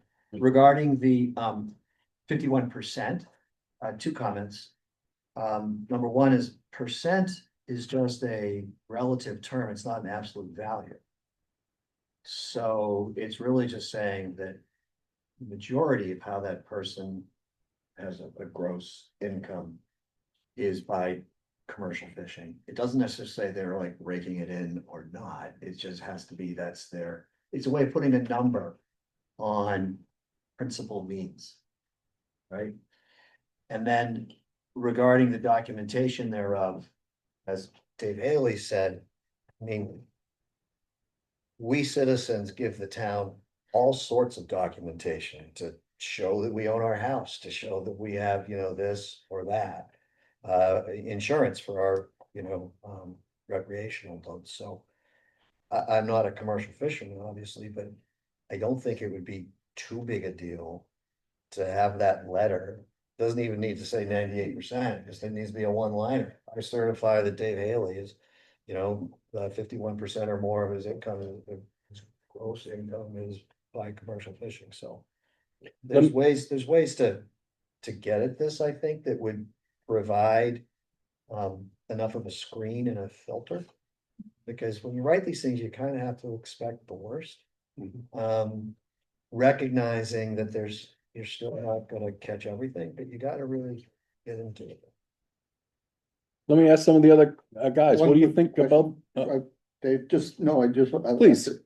So on hardship, I just want to circle back to what Rick had said. Yep. Is the intent that every year a commercial fisherman would have to provide this 51% or something like that documentation? Or what? Again, that would be That's- the rules and regulations as to how much. Right. I I would mean, think that, again, that's. when somebody gets one, they're That's transferred. for you, Right. it's all That's- decide that's- regulations. It could be Yeah, every that could be year, added. it's after, I don't So- know, it could be every, just, So there is no hardship on the entry, is there, or? there's no. It will be. Mike DeMayo, Thanks for picking me, Dave. So a couple of things. You guys know where I work, what I do. No. I'll speak from some experiences here. First off, moorings are supposed to be fair and equitable to everybody. So you're dealing with the federal anchorage in the harbor, so. If you're gonna handle moorings to commercial guys, you need to identify how many commercial moorings are there and create a specific bylaw for commercial to set aside those moorings from whatever day moving forward. So that number does never, ever change to support these guys. I would fully recommend that. Whatever that number is, Dave said 42. If it's 42 or it's 50 or it's 32, whatever that number is, that should be designated for a commercial mooring, and that doesn't change forever. I don't know how when we get to this before April town meeting, but I would recommend a bylaw committee or bi-weekly waterways meetings from now until April. We got a long way to go with this. The shellfish regulation took almost 3 years to draft, so it took some time. So if we're gonna pull the Band-Aid off, let's pull the Band-Aid off and go through every single one of these things. The fisheries, anytime I do a grant with a harbor, a green harbor, for rivers, whatever, I always include the catches of the fishermen's, the exports, what they bring in. I can tell you, Green Harbor has brought in over $29.5 million in the past 7 years. That is in my grants every single time. State looks at it, Army Corps looks at it. You wanna dredge the harbor? You better show the numbers of what the fishermen are bringing in, because that boosts the economics for the town of Scituate to get dredging, get the Army Corps here to dredge. it's called justification. Absolutely, so I will look at that. A bylaw also for hardships, yeah, I mean, you may have a guy blows an engine, it's like $50,000, and it's not really the engine cost, I mean. It's a lot of money, but it's like, you can't find Caterpillar to come down to put an engine in a month, it just doesn't happen. These guys are paying. Oh, yeah. Up to like $200 an hour from the guy leaving, who hasn't part of the state even just to get to the boat. They're already a whole $800 for the guy who shows up. Yep, and if you have to So- buy American, it makes it Yeah, even more it's a lot challenging of- for some of these engines. And you see what happens in nor'easters, all the traps are up on the beach broken at $100 a piece. It's a lot of money. So I think we're getting there. As far as the 51%, I'm not gonna argue that, but I mean, I think you kind of know the guys that fish year round, are on their boats all winter long, are the commercial guys. Full disclosure, I got a commercial bass permit. Am I a commercial guy? Yes, as far as sale, but like, I'm not a commercial fisherman. Yeah, it's commercial because I'm selling the catch to the ladies, but I don't have a life raft on my 19-foot whale. You know? That's all I'll say about that. You have to talk offline more about it. And that- I that see. striker I'll landing take care of adds it. to the Thank you. economic engine of the harbor under landings. Regardless of what they are, whether they're recreational, whether they're landings. And they have to share my catch reports, because I think I do pretty well. Not as good as Dave, but I do produce. He has his moments. I do. Good, excellent points. Thank you. Where are we going as far as what is necessary for the town meeting? Great question. What is necessary is to settle on definitions. So, Most of what's been brought up are excellent points, would be in the regulation review. The regulations is how to manage the harbor, and. and it would come back to these This has definitions. to be done by what date? April 16th, 20th. Yeah. For that. Well, if- For that, so we'll be voting. Yeah. It's gotta be, I believe it's based on what other committees and boards are probably going need around just 2 town. weeks. We're So- talking about like March, No, early we'll- March. so the Unless you got bylaws get anything. voted on, the bylaws get voted on, the proposed bylaws get voted at the end of this month, so the 23rd. There's a joint meeting to vote on all the citizen petitions and all the bylaws. 2 weeks, basically. Correct. We can hit the, I'm sorry, is that today that you said? To do the definition, not to do what you, so. You know, not the rules and regs, just to come up with these definitions for the bylaws. I think the rules and regulations are, but it's back and forth. We're trying to develop a bylaw that we can wrap a regulation around, right? We're developing a bylaw definition that would guide the regulation, right? So- But there are a lot of questions that would be answered in the regulations, like, for example, hardship. Most towns have them in their regulations. You wouldn't put that stuff in a bylaw. Same with, you really just have to decide on a definition. Mike DeMayo. Yeah, just a quick point I missed. On the section 31000 penalties, that's gonna have to be strengthened, because you can have 30 bylaws, but you can't enforce it. Why have them? So for $100? What, $100? It just doesn't make any sense. So that should be looked at as far as maybe 100, 150, next expense of 300. Something like that, and also reference the mooring regulations within the bylaw, so you can enforce it through the bylaw or through the mooring regulation. I Well- recommend that.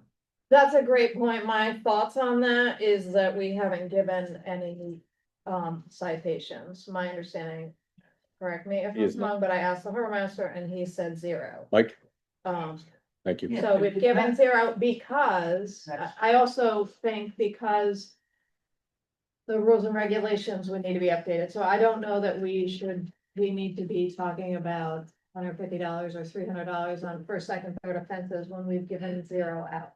To Brian, me, I think we would need to get the rules and regs a little bit more tight, such that you could measure stuff.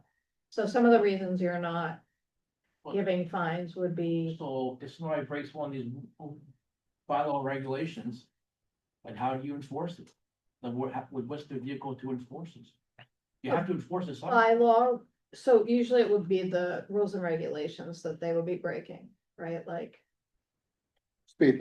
Right. Supported by. right, because like to break, the bylaw would be a definition, right? So if then the rules and regs would say, hey, if you're not, you have to turn in your mooring if you haven't had a certain amount of time, or there's a whole bunch of different, like, that's how, you're really enforcing the rules and regs. Brian, when's the last time we updated the rules and regs? Would you remember? 8 years. Mike? It was 10 years ago. 10 years ago. 10, no, well, And it took 5 years. We had, It was forever. we had full audiences. Man, we had to go to the high school gym. yeah, it Well, listen, was, we did For the rules and regs? We did the rules and regs at the pier just a few years ago. yeah, no, we've updated That it. saved our ass. We had a guy that we had to get off the pier. Yeah. And if we didn't Right, have we those did rules it. and regs, we You were still on. have them there. And Franny was Yeah, on. it was- It was We have the 18. rules and regs It and have- was, it was 15, we did the major rewrite in 15-16 when I was chair. A great time. Brad White. Everybody really. Brad White on Main Street, Marshfield. Is it appropriate or is it too early to do a read through of the town's draft of this article? Because I've seen bits and pieces since October, but not the whole thing again. Well, what's behind us? Sure, we can go from Yeah. top to bottom. Is it, yeah, I don't think it's too long, but I think It's not, It's really just the front page. The back pieces are just minors, but we can go through it if people wanted to. I'm happy to. So the first, I think it'd be good. If that would help for the people. that's a great suggestion. So the first, what, do you want to go through the charter fishermen again? So I would just take it from the top. I will. Take it from the top. I will take it from the top. The charter fit, so the boat, I said we are alphabetizing, but we did not change the definition of boat. We're not proposing charter fishermen. a person who holds a valid United States Coast Guard, merchant mariner, credential, captain's license, and all necessary federal and state permits to carry passengers for hire for the purpose of recreational fishing, including but not limited to a valid DMF charter boat or head boat permit. B, a valid federal Atlantic highly migratory species commercial HMS bluefin tuna permit. And C, a valid Massachusetts DMF limited entry permit, who derives 51% of their income to commercial fishing activity and the lawful landing and sale of catch. And then we also had two additions, add 51% or greater, and then of their gross income. That's it. Who's calling on people? I'm like, Who's first? Brian, go ahead. You're No, closer. Rick was first. That's okay. You're closer. Go ahead. Okay, so, and this one, the verbiage of commercial fishing activity, I find confusing.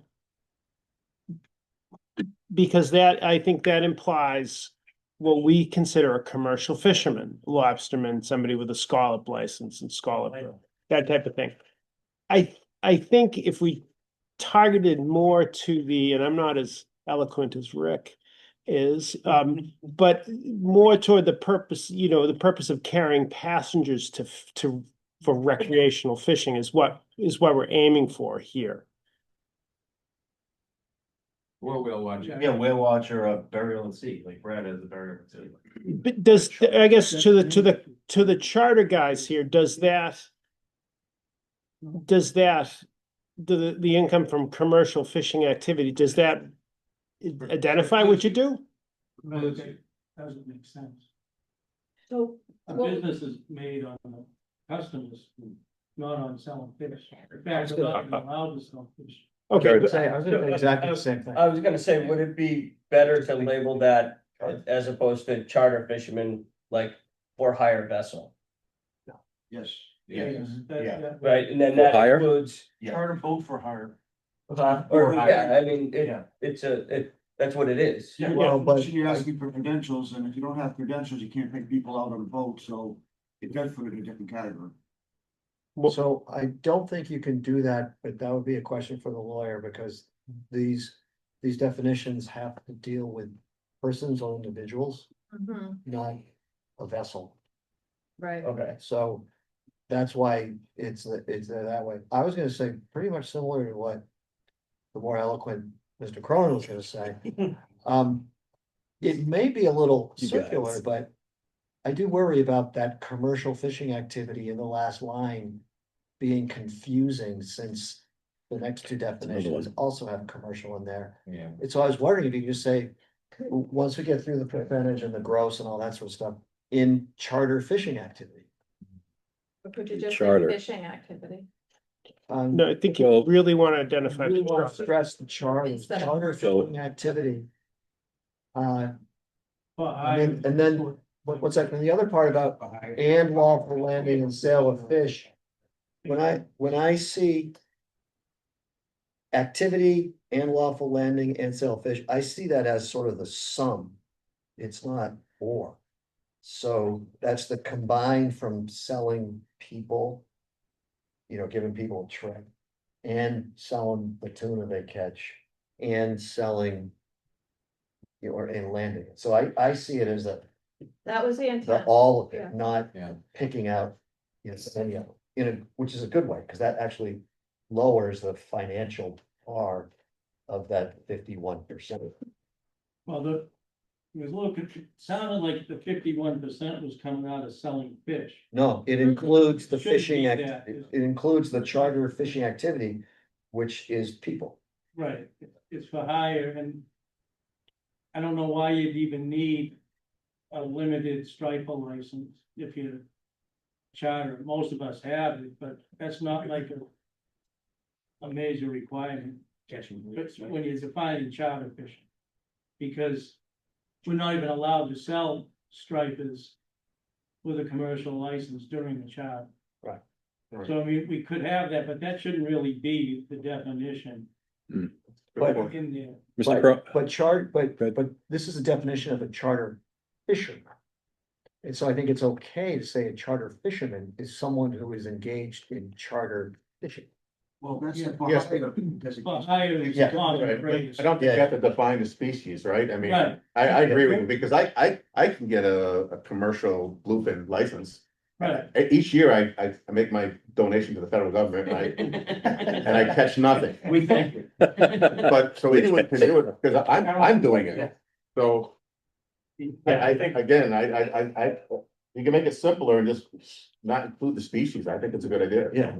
It's confusing enough without adding verbiage that doesn't bring value. Mr. Cronin, So is this charter fisherman designation broad enough for people who do burials at sea, who do lighthouse tours, who do just driving around the harbor, looking at boats and houses and stuff?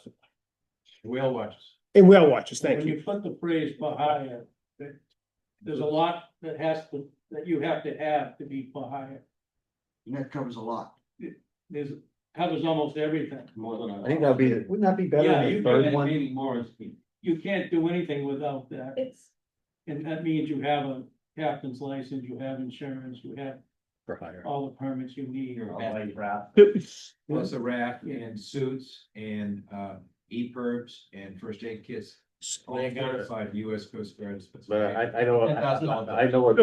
Third definition. So could this be for hire Could you roll? captain Third instead of definition fisherman? behind me? Well, it doesn't, it already talks about the MMS credentials. Yeah, no, I know, but I'm just trying to come up with it, because we said this needs to be a Which one? person, not a vessel, so a for I hire want to see launch. captain, for hire, what? For hire charter vessel. It can't be a vessel, it has to be a person. Or you could say for hire captain, because they need a captain's license. Yep. George, you have a thought? Yeah, that kind of, A charter yeah. vessel Well, means you have a license. Supposed to have the license. Right. Sorry about that. Technically, you could take somebody out as a non-captain and not charge them. And still be within the law. So once you take money, whether it's money or fuel or ice or beer or sandwiches, that's compensation. That's the delineation of the Coast Guard to determine was it a paid charter. Or is it your family, friends? You can take your family and friends out for no charge. On a charter boat. Is that round trip? One-way program costing the more. Sorry, my inside. Monologue. It's nice to keep it a little bit light in here, and everybody's doing a great job with that. Okay, so we've sort of looked at this. So if I'm understanding, we're suggesting replace charter fisherman with for hire captain, which I actually think is a very good suggestion, whoever said that. And I think it was collective, so I'm gonna give a group award to that one. Oh, anybody gets a star? Hey. I do, I think it's a great. Do you want to put charter fishing activity then at the back, after the 51% stuff? And then replace, so we have all these comments, we have replace, why don't I just do it at this point? Replace charter, I wanted to leave the comments so the select board could see. Yeah. Replace charter fishermen for, with for hire captain. Yep. We're adding greater after the 51%, we're adding gross in front of income. And then we're replacing commercial with charter fishing activity. Greater. Or we could Yep. just do charter activity. I think charter activity gives a broader, Okay, let's with do what. that. Charter activity. A whale watch or a lighthouse. We wouldn't wanna exclude the burials at sea. No. No. What? I said we wouldn't wanna exclude the burials at. I define that as ash to cash. Ash to cash. I mean, no, that is. That Okay, would be the Should that be the name of definition the boat? Boat, that's a new ash to cash definition. Okay, so I Okay. think we've made some progress on that, yeah? so So we have a public hearing on February 23rd, and Brad asked for a read through of all the changes. Mhm. So I think and the goal is we're gonna go through each change and try to come up with something that is agreeable that Waterways can vote on, or is that too aggressive? I think we're a little aggressive. Let's try it. You see wanna? what works. Let's Okay, try well, it. let's see what the group wants to do it. So, On the 23rd? No, to try to come up with something we like tonight. I can't vote on the 51% or greater until there's a definition of how it's going to be. well, we're doing that right now. Okay. And Let it me know when will, we get there. I haven't She's read there. that yet. We can't, I mean, we cannot rewrite the rules and regs without having a bylaw pass. right. No, So- but and the bylaw is gonna include 51% or greater, and Of I their agree. gross income. How will that be verified? We've talked about 2 or 3 options that we would put in the rules and regulations. That was fine for what I call a commercial fisherman as we define it today. Because they have these documents and a way of life that's well defined. Mhm. But for the next guy, how are you gonna do that? I mean, I can tell you that there are people down the dock from me who have the money and the whereabouts to go fishing with their buddies every weekend, who have a sea captain's license, who catch tuna and sell them once in a while. They shouldn't be in this bucket. And I'm looking for that 51%, how you define it, keeps them out of the bucket. Right, Tax return. tax return. We Okay, talked about 2 So things, you're gonna write tax that- return. so you're gonna write that Yeah. down, tax return, because I wanna see where the Situate Council tells you that's legal, you can do that. He's already told me it's legal. Okay, You should cool. see the information we get All right, from okay. restaurants for So- their liquor licenses. Right, I mean, none of it is public. There's, I Right. mean, there's a Not public. ton of information in the town of Scituate. On every one of us that lives in the town of Scituate. so, Especially if you have a restaurant and have a liquor license. Sure. We do not disclose, that is not disclosed. all right. So there's a lot of, Brad White's gonna march into the harbor master's office and go in front of Steven, here you go. he will. And Steve will go, okay, stamp, and, Yep. all right, cool. Now, is that, I gotta hear- I like Dan's idea better of having CPA certified. I don't think, and this goes back to when you talk mooring lifter. The harbor master's office is not qualified to determine whether a mooring lifter is safe to lift a mooring. Right. So they had to be left out of it. I don't believe, and not because Stephen's not here, but I don't feel that Stephen is the one who should be evaluating 51%. Yeah. I don't like you, so Exactly. you're 49%. You're not wrong. You know, And nor would he or anyone else in that You know- office want that responsibility. it's a tough be- call. Yep. Thinking about how you could write that and how we do things in town is that in the rules and regs, you could say. Determined by the harbor master, and then you could appeal it to select board or to the town administrator. But I mean, it's a good point, right? Like, there's plenty of things in town that if you don't like the option, this is your path But I, to protest. the it's not a matter of not liking the protest. I'm afraid of who Steven's gonna let in. Well, Well, or not- you say, I'm sorry, I should You're have not. said if you don't like the decision, I didn't mean, I meant if you don't like a decision anywhere in town. Whether it's a It's- zoning board decision, to a harbor master decision, to a town administrator decision, there's always a path. So I think it would be, that's a great suggestion for our regulation. Could we, we're not gonna have an answer here tonight, Right. but I think we come to some agreement, a level of like. Based on financial documents such as tax returns and certified by appropriate personnel. To be determined at a later point by town council, the town administrator. Whatever, because we're not gonna get the final language tonight, we're not gonna come Well, up with we the final wouldn't process. put that in our bylaw. No, we either. wouldn't, We no, but I'm wouldn't just saying, put just for that. just This- for us to vote. Okay, Right. Appropriate credentials. Yeah, correct. We would, right, we wouldn't put that in the bylaw, but we Yeah, no, would but just- definitely put it in. the- because I think But we want to be Stokowski's got, transparent. I think Stokowski's got a good point. Right. But I don't think we're gonna Mhm. answer it specifically tonight, but I Okay. mean, if we.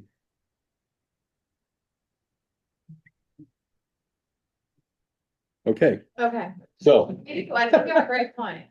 Rick, you kind of wandered off. Yeah, you did. Well, I was following you, Rick, and then all of a sudden I checked it, you breathing. Well, my dentures fell out.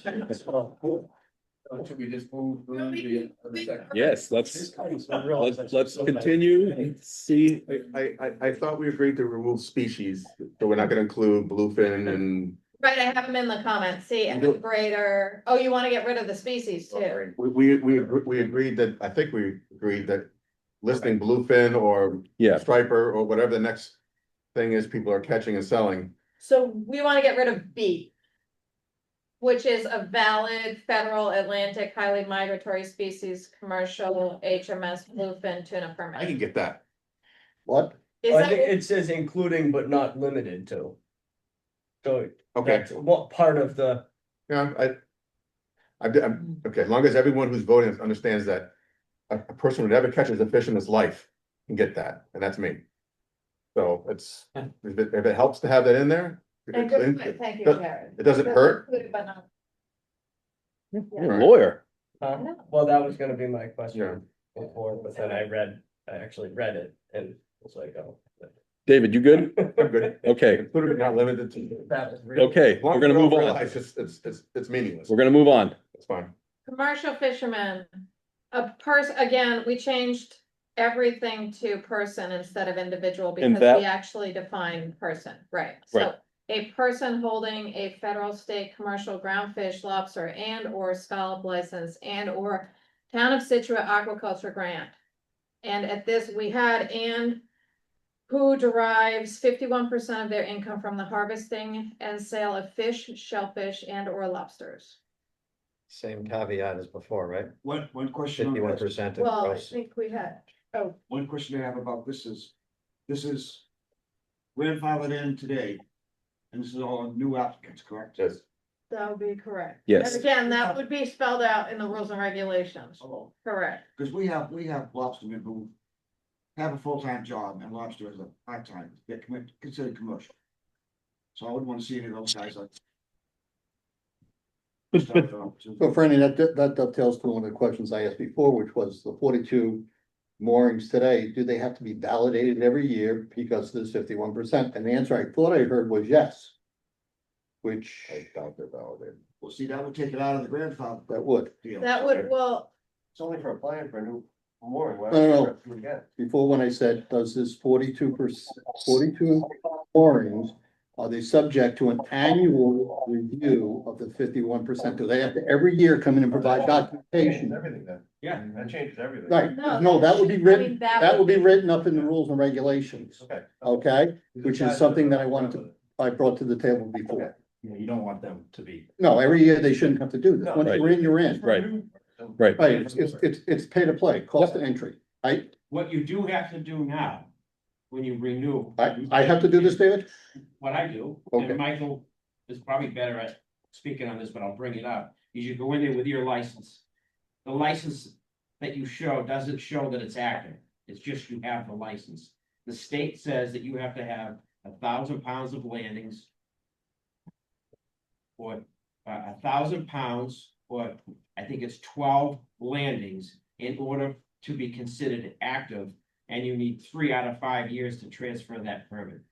So someone who's had a state lobster license for 20 years and hasn't fished, they kept it because you can't get it, and they don't reissue a new one, and now they want to sell it, well, they need landings on that license to make it active, so we do our insurance, we do our license, a copy of our lobster, whether it be federal, state, groundfish, whatever it might be, and that's to maintain. That's what I would do, what Jared would do, or what Dave Haley would do. You know, there's a population that doesn't have landings that's part of that 42 moorings. Oh. But because they hold the license, they're able to renew. Okay. okay, It doesn't mean they're active. It just means that they have the license. No longer be. You might change that in the mooring rules and regulations, but as a. I think there's gonna be a working process, right, that will. Right. Will Well, just think of how evolve it and works change, now. living Yeah. documents, so Yeah. to speak. I think Susan used that phrase Right. before, right? That's how a lot of these rules and regs are, you know, they're gonna be updated periodically. Change them in 10 years. yeah. they We should have- be we have probably changed them. updated more than every 10 years. Yeah, That's gonna be our. new goal. Okay. But I will also say, like, Once in 10 years, If- once a decade. I think there was discussion on, changing the 51% or something, I don't know, we It can, was effort, you know. Effort. I spoke on effort versus spoke on effort versus, monetary. landings and efforts. Yeah. landings and everything. And that's the commercial fishermen only. Yes. Changing the 51. I mean, that is right now on the, that is on the table. Everything's on the table. That was what I'm just reminding what the discussion was. But it was exclusively on the commercial, not on. Exclusively, the other we're one. only, right now we are only talking about commercial fishermen. Okay. Anybody else have any more comments on the commercial fisherman I definition? just have one more just on that. Good. I don't know if I want to get out of here, but this has to be something. We're never getting out of here. It has to be enticing, because the thing we're trying to do is get new fishermen in the industry. Yep. That's what this. Trying to get old ones out too. Right. You gotta. So, You gotta have this, you gotta have the back and forth. This doesn't affect me at all out Sure. here. It really doesn't. This has nothing, none of this does. No, but- I'm in my but- squad. but on that it does- subject- but on the subject it does, because If we're defining a commercial fisherman, how does that parlay into the town pier and who uses it and doesn't? it doesn't. How does it parlay into the boat ramp that doesn't allow commercial access, but it this is all. That's why we're doing this. Exactly. I know that's why we're doing this, but I also want to do it, say that there's a way, the other reason we're doing this is to allow younger people. The whole reason we started this is to allow younger people. and Have a pathway into an industry that's dying. yep, and I think that's definitely that can definitely be added to rules and regulations. You can, Kevin, you can definitely add some type of language and rules and regulations about getting young people involved. I mean, that's with a little bit of thought, that can be done fairly You easy. would sponsor these people, you would have a sponsor. You would- Yeah, We have two. but again, sponsors. that's something that we can do when we get to that point in rules and regs. And I think then the time is now to really throw that in there, because it is so important to try to keep this going. We gotta get young people, and we've got some young people here. We gotta make sure we give them that opportunity. Not, We're gonna I mirror. just don't want to, I don't want to make it too hard for a younger guy to try to get in. I'm in the same thing with aviation, same thing. For a charter guy, no. Sure, Someone brings business in the harbor. I don't want to see it too hard for them either. It has to be, it has Yeah. to work for everybody. absolutely. I guess I just wanted Go to ahead. remind folks that in the bylaw, there is, subject to the town of Scituate mooring rules and regulations and waterways bylaws. A mooring can be owned by a commercial fisherman with the approval of the harbor master, may be used to moor a commercial vessel owned by another commercial fisherman for up to 2 years. So that, my understanding is that has allowed many of the kind of generational changes. Well, it's created a pathway in, so you can, I don't think any of us would allow somebody to use our mooring that had no interest in being commercial. I mean, that would be insane to do that, but Yep. you can, it's part of the gateway and you. Right, if right. that kid wants to, whatever, that's a kind of a shadowy thing, like, okay, I can let you use this mooring. I'm not gonna use it. Give you 2 years on it. You're on the list, and now you've established whether you wanna do it or not. I mean, Yeah, little mentoring program. it's just like Kevin says. There's enough roadblocks financially and mentally. Kevin, is there any disincentive in the language that's currently up there for you? No, I don't think so. I just want to, I just want to realize it is tricky when you first get started to be able to shut that threshold of income. I mean, I was the first, I'm all for that threshold of income, and the more I think about it, it's tricky. Because in your first couple of years, it is a little tricky, and that's what this is for. This is for all we're doing tonight is for new mooring, people yeah. in the fishery, new people getting moorings. This is just for the older guys. Okay. But once we Well, do you define- wanna change it? I mean, to not do 51% of the I income? don't, I really, I felt, I mean, the thought's been running through my, I just. trying to Once figure out a we way to- define someone as a commercial fisherman, let's say, and it's gotta be 51% or greater, right? Then that defines what they are as a commercial fisherman. So if someone 5 years down the road, this is what I was saying earlier, if they aren't meeting that requirement from one reason or another, then it becomes an issue, because you have people that are on a commercial mooring that don't meet the requirements. of commercial fishermen. They're only making 48% of their money. Yeah, or Yeah, 50%, right? And is But that, is that The 51%, hardship clause will is get that that. 51% a yearly income, or is that a 51% over 5 years? Well, let me just Well- talk for a second. So, someone just said the hardship thing, but if they're done lobstering, let's say, then they're just using the mooring for other stuff, and they're gonna keep the mooring, right? I just feel like Well- two things. One, you could have a problem with people that stay on the moorings, they're not fishing anymore, Yeah. one, but you define them as commercial and you can say, okay. You could put something in the rules and regs to prevent that, but I feel like it could present a problem for the commercial fishermen down the road having that in there. It's just a concern that I have. I second your concern because we already have a problem. We know this today. Where we have moorings that are being sublet, that, you know, the owners of the mooring don't actually have a boat there. So now you're going to open up this new bastion of moorings, and I'm gonna be, you know, a commercial fisherman or a day boat, and I'm gonna say, well, I got a mooring coming to me. I'll just pick it up. Doesn't mean I'm gonna have to use it. There, we've never been able to, No, we've never been able to police these things. So I'm. Well, wait, there's a plan for that as well. I mean, I think that's I'll be. I'd love to hear it. I hope so. It'd be great. I think there's a separate issue, right? Scituate is an amazing place and has an amazing harbor, and and we can do better with managing our harbor. But- It doesn't mean we're not great, but we can also do better. Okay, last one, then we need to move on. I know if, And I will also Somebody- say, we're can I say still- one other thing? yeah, It could be a roll 3 years, 4 years. We could define that in the regulations, because it says who derives their income. It doesn't say annual. it's true. So that, though, how it's written gives you leeway in the regulations to define it. Okay. I think at one point in time when we were doing shellfish, but we were doing our some commercial fishing bylaw for the town that we passed last year. You didn't want to be too specific in the bylaw and allow the regulation to be Right, the specific. nitty Yeah, gritty. of course. Brad, go ahead. The question for Dave, Dave, Dave. I'm unaware of this subletting, I'm on the water every day. I'm sorry. We're working Sorry, hard to can you say again? make sure that doesn't happen. Can you say again, please? I'm sorry. What's that? Can you repeat yourself, please? Yeah, I'm unaware of this subletting. I'm on the water pretty much every day. Oh, And we okay. work really, really hard to make sure that doesn't happen because of our federal availability for funds. So can you elaborate on that comment? No. Can we take this offline? Because it's not, there's a lot of things we can improve in the harbor. Can we focus on the definition? Yeah, let's get back to But the next I'd one. Love to talk to all of you about other issues about the harbor, and I've talked to many of you, and I would love to continue to improve what we do and how we manage the harbor. Okay, continue, please. Let's see if we can get another couple in. So we're good with the 51, and it says income, not annual, so we could create something in the, okay, so we also created a commercial Scituate Harbor, Scituate Waterways business owner category. A person who owns or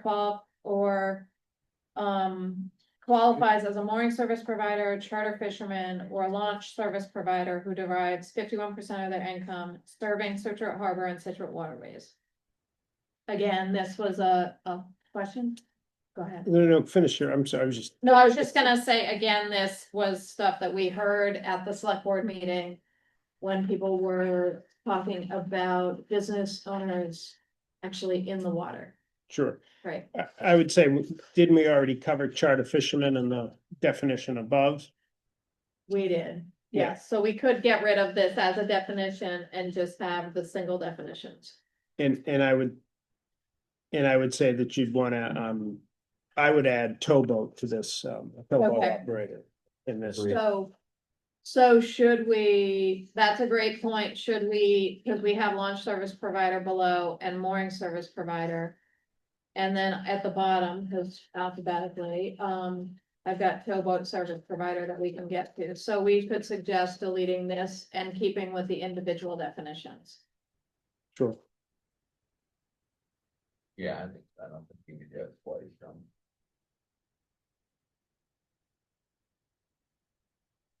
Okay.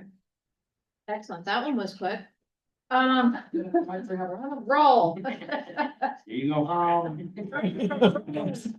Because I happen to be part of two categories here. We can make it part of 3. Oh, well, okay, we'll go 2 is enough. Get on Brad's boat. Be pleased. Go ahead, Fran. The nature of mooring service and launch service is seasonal. Mhm. So for someone to, and I'm speaking from where I'm coming from, For someone to make 51% of their total income running a launch or mooring service, you have to be doing it full-time, which I am right now. But I think you find most mooring services are not doing it full-time. And if, as an example, Old Port Marine decided to come in and bid on doing the launch service to Scituate, they are not gonna drive 51% of their income from Scituate.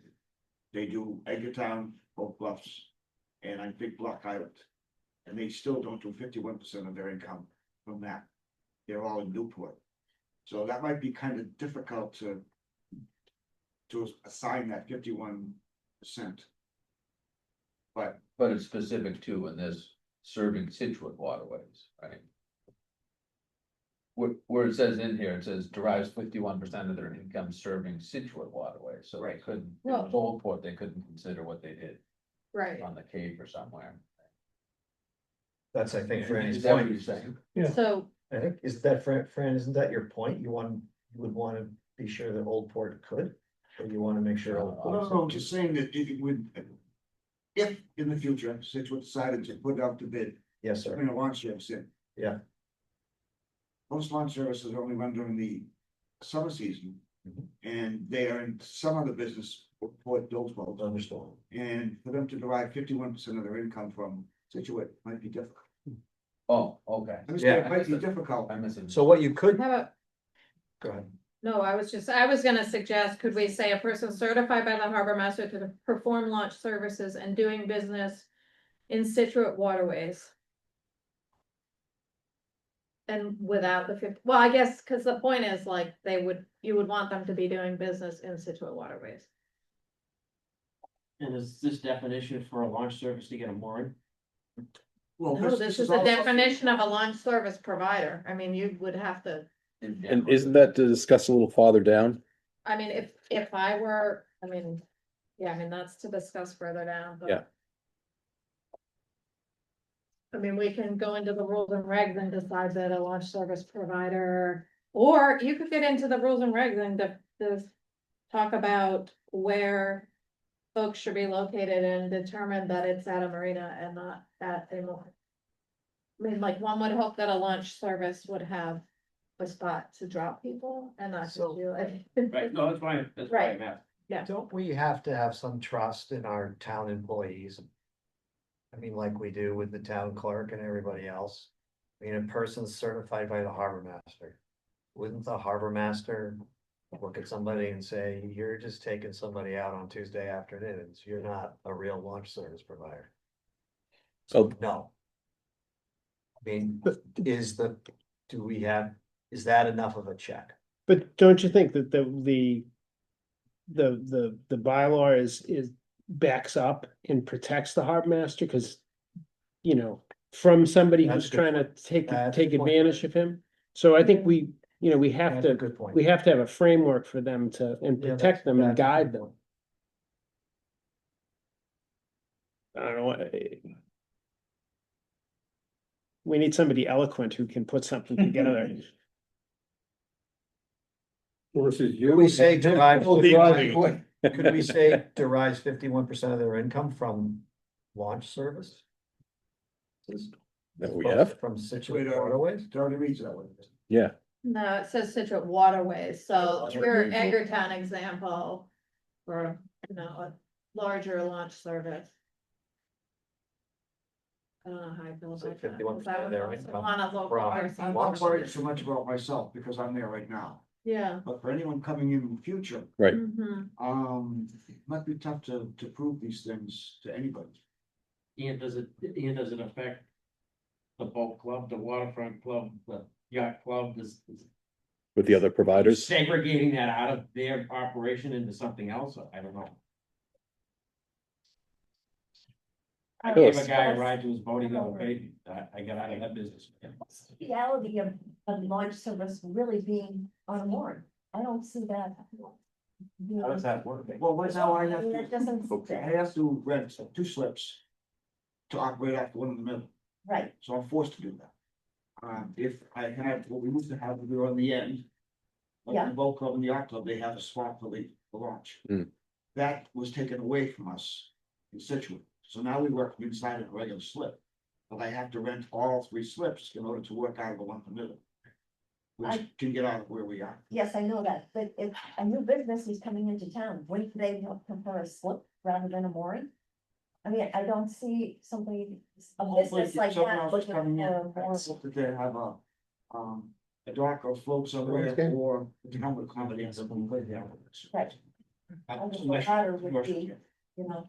Good, Brian. Yeah, somebody might wanna, if they have 2 launches, they might wanna have 1 slip and then stash the second launch out on a mooring, you know, for peak times. And that I think is established in here a little bit farther down in the bylaws about their requirements. You can't leave. Yes, I can. Sorry, I got gas coming. So any suggestions, or you're thinking to stick with 51? I'm fine with the wording in that as far as I'm concerned. I'm just looking at, you know, future, anyone else. Yeah. Okay, let's move on. Okay. Okay, let me just ask while we're at this point of time, it's what time is it? Almost 7. Mine's my watch started. It's 7, it's 2 hours. How far do you guys want to go? When people have had enough, we definitely have some more work to do. Where it sounds like we're doing some really good things here and we're not rushing, we're taking our time. We want to wrap this up at some point and then try to finish it up sometime next week, same bad time, same bad channel. What's the I would suggest that. I think people hit a limit and. I'm on Morocco time, so I'm definitely in that category. Rocket time? Yeah, just got back. Yeah, So, yes, you are. Get through a couple, like there's 2 more definitions. Let's bang out a couple more and then we'll sort of hold off. The definitions, would I that be think- good? And then we think about all the definitions? Right, because. Yeah, really. But I didn't finish my statement. I really believe that we're going through this, we're making very positive changes and results, but I think there has to be a digestion of what we did. And I don't think we can come to that conclusion tonight. Yep, Okay. I think everybody's in sort of that, in that, So like a that groove. first pass on the definition. Yep. So if we talk Yeah. about the 2. We've got 3 more, Yeah. really, that we have to spend some time. Persons is, I will say, I don't think we'll have a lot to discuss on persons, but we have, mooring service provider persons, which is really just, cleaning up an existing definition, and then towboat. So we wanna do mooring service provider. Yep. The person certified by the harbor master for mooring service, installation, inspection and maintenance and doing business in Scituate Waterways who derives 51% of their income from serving Scituate Brad. Waterways. Watch out for that. So, Franny, can I jump in for you on this one? So Franny has a business and he supports Plymouth and Scituate. No. Nope, he doesn't, so forget that. He's what? Or more. Weren't you? The launches. Oh, with the, right, I stand corrected. I told you I was on the wrong time, though. My understanding is we currently, and correct me if I'm wrong, that we currently have 5 mooring service providers that are certified by the harbor master. Brandy, yes? 5 mooring providers. Yes. My Thank you. understanding Your is phone we have is off. 5 currently. I would wager there's not 3 out of those 5 are not coming close to 51%. That's gonna be my next statement. I don't even need my CPA to certify that. Right, That's what I would say. How could Fran be 51% on his mooring service and 51% on a launch service? He's rich. But are you gonna break down, you know what I mean? because he gives 110%. But, Yeah, conversely, the same thing for Dave.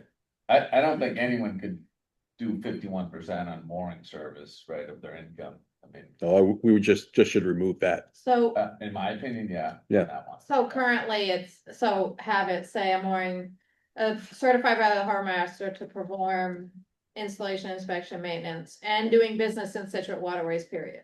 Yep, Yes, Cause I mean, I do think it's important that they're actually doing business in the harbor. yes, Okay. We get the harbor, the river, in the rivers, yeah. Cohasset.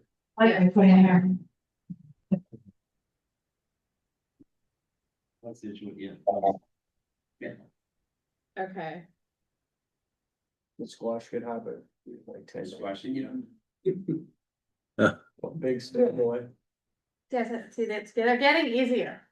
Persons, so, we like I said before, all of these are people and we never defined a person. So a person shall mean an individual person or legal entity included but not limited to individuals, corporations, societies, associations, or partnerships. So before person meant include individuals, corporations, societies, associations, and partnerships. So it was cleaned up to say shall mean an individual person. And again, this was recommended as a cleanup from our attorney. Okay. Okay. I'd like to point out that the gentleman who requested that you read all this, Mr. White, has left the room. Oh, do you not want me to?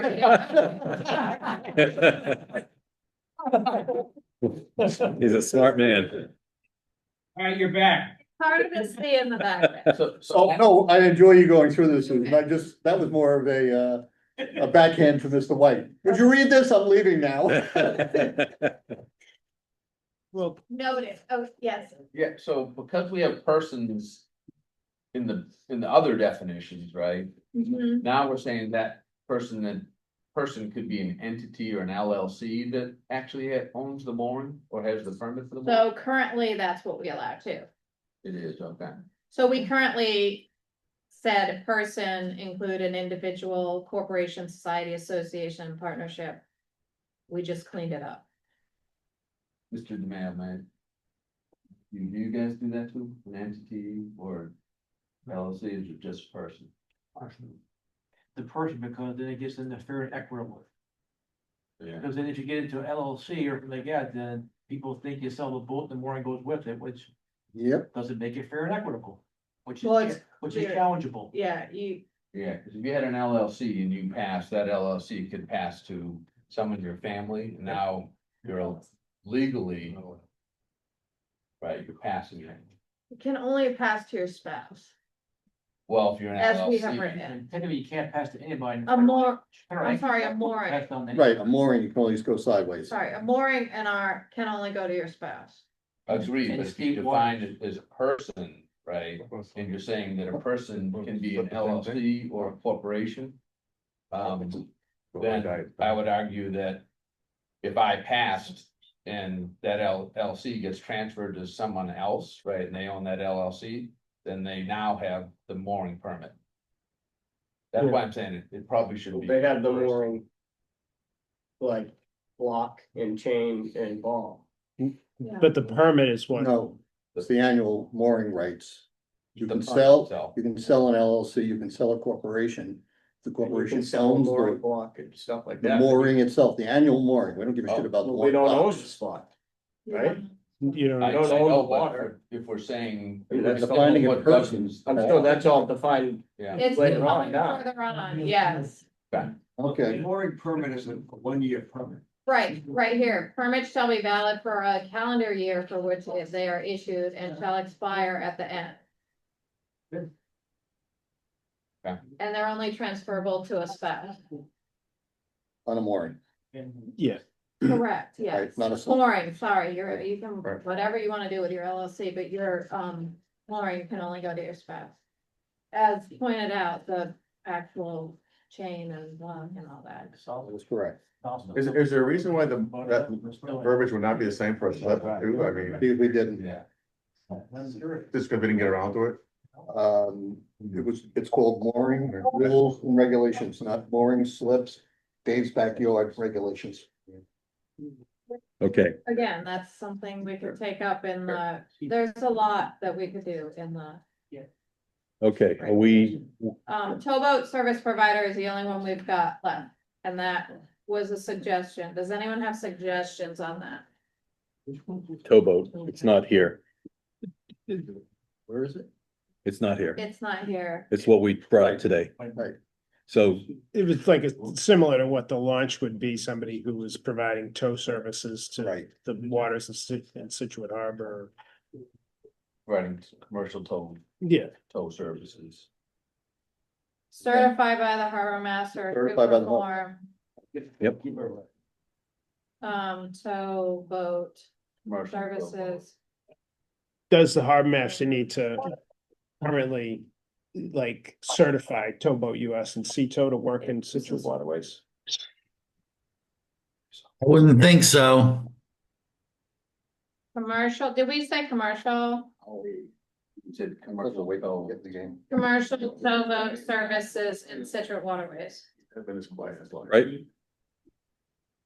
Commercial towboat in Scituate Waterways, yes. Assistant.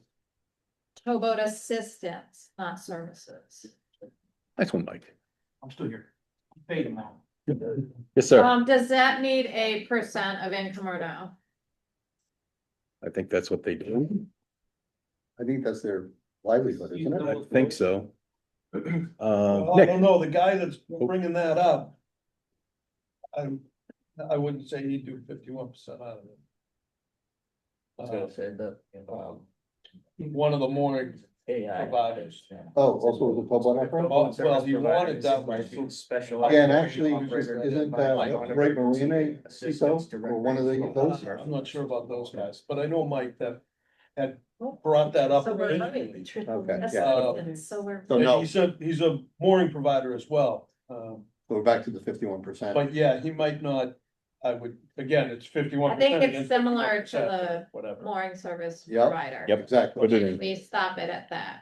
Nick, Just a quick one, cleaning up on definitions. Yep. On Scituate Harbor definition, is there still a Scituate Coast Guard building on First Cliff? no. Can we just clean that up maybe? Because that's an important definition. Yep. We sure can. Yeah, You we can, you get the chair of the bylaw committee. Look at him. He's finding those things. Man, Water, Scituate Harbor, is that what you're saying? The waters between the flashing red light on Cedar Point Breakwater and the flagpole But, on the, so that. Yes. The flashing red. light is- 30900 No 310. way, building. what do you want me to change it to? Just No, remove. that hasn't changed since 79. The old, Coast, how we No, talking you- about the old Scituate Coast Guard building? oh, yeah, that's Rhode Island Street. Oh, yeah, I know I used to be there, I don't know what's there now. Oh, yeah. Noah, I love that. That's right, Howie. It's now Noah. it's Noah, right? Just say Howie's house. Yeah. Okay, Howie's house, yeah. You have a flag. Noah building. Good hearing, didn't they? No, Noah headquarters. Oh, A. how about the Scituate NOAA, yeah? Well, it's not No. Situate. It's a national, It's national. it's a national company. It's an agency. OAA. That might be a good. Crow Point. Breakwater. No. Point. Inside the break. The NOAA building. Right? Mhm. Well, And then wait a second. Noah headquarters building. No, it's not Noah headquarters, Howie. Stellwagen That's in Bank. Washington DC. Noah. Hang on. Mike DeMayo. Doherty's Cove. What should we call it? Inside the break, inside the jetties for breakwater is the harbor. That's Yes. the harbor. yes, Okay. that's probably the easiest step. Thank you, Mike. Light on Cedar Point Breakwater That's the breakwater. And the breakwater on First Cliff. and Oh, yeah. Breakwater on First Cliff.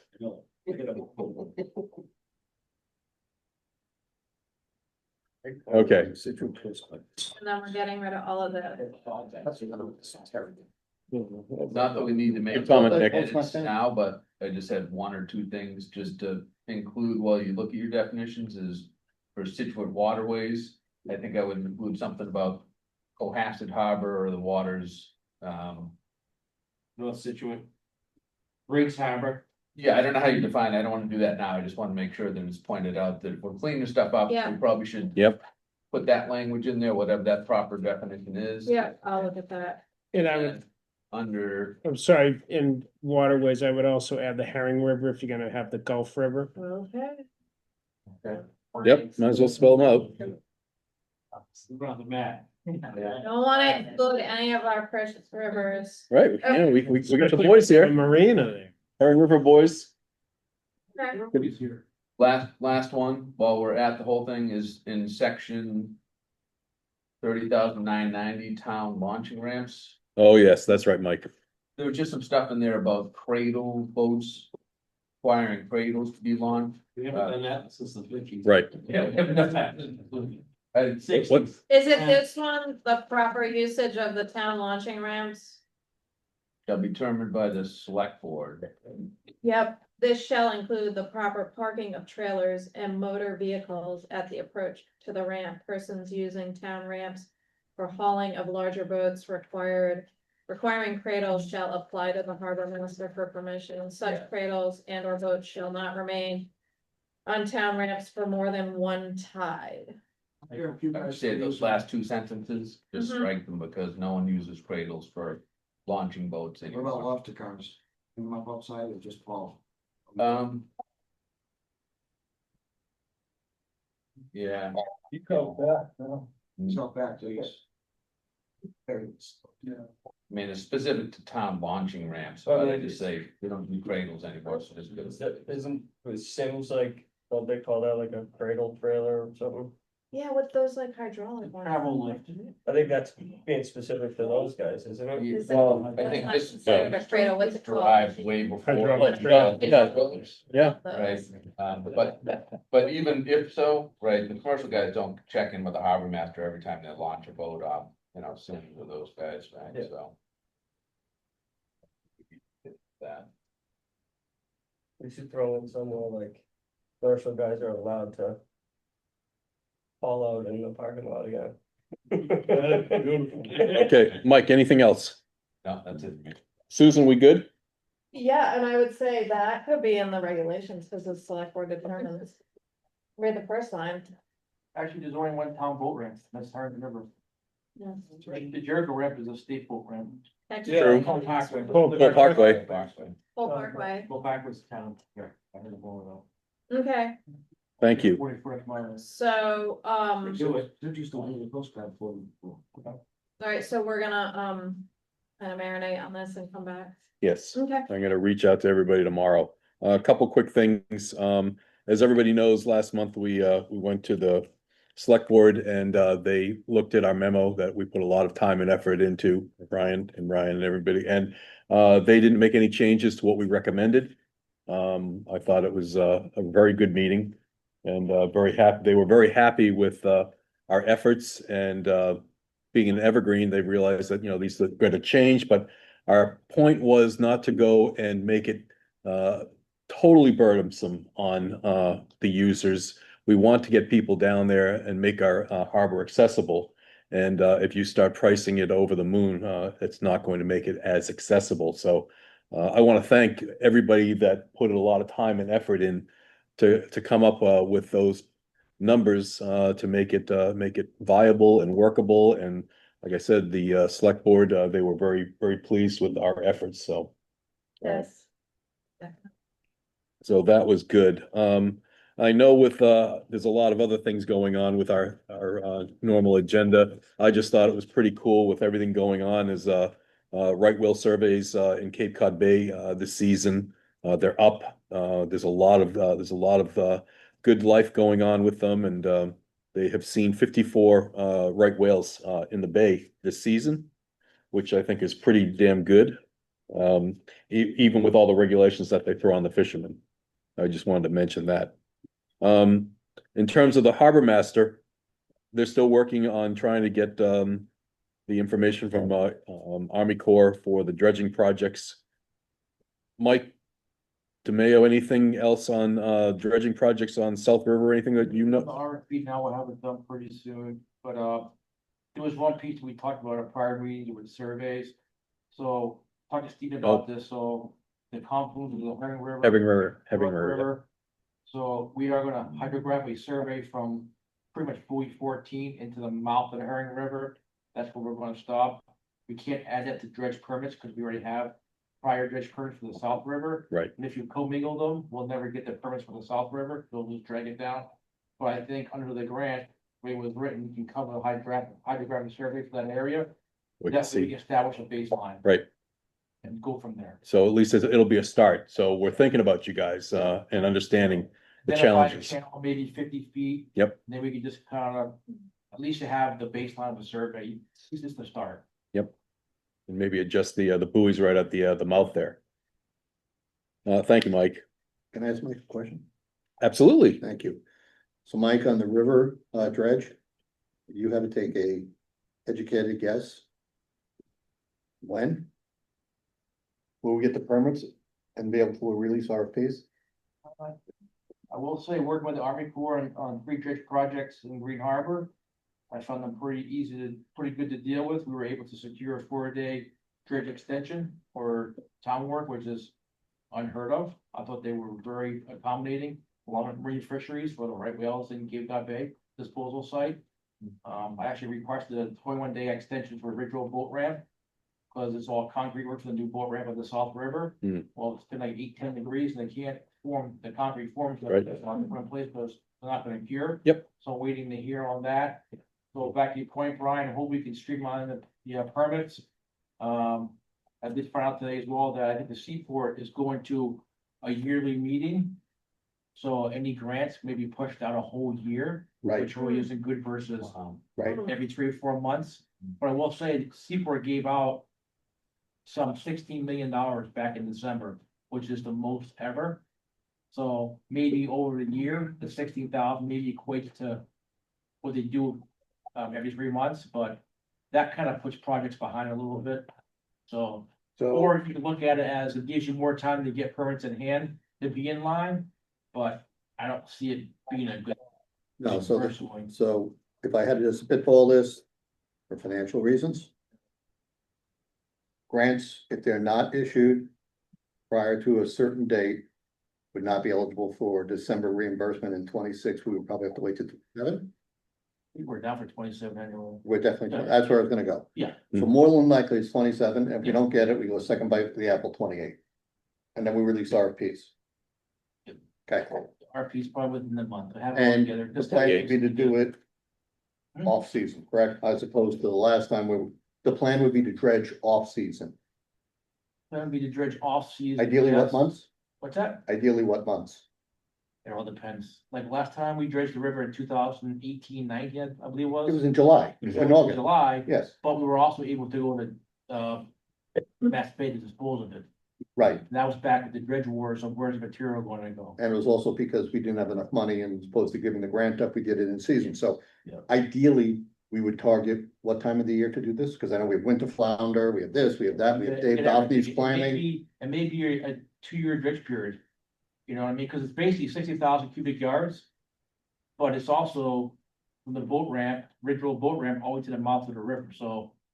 It could be a 2-year process. And we're still- Project. And we're still at 375, 750, right? For right thank you. now. Right now. When do they generally, when are they going to be having their annual meetings? I don't know yet, I just heard that today. Okay. Not sure the truth of it, but I do know it's online. And they gave out, I think it was like $16 million and they gave out projects well above the $1 million cap of what it used to be. There were some high dollar projects, which is good for us, but. Yeah, so Chatham's got a That bunch. is, if you got one bite of the apple, that gives all the communities a whole year to get their grant in, which I don't like, so it makes it more competitive.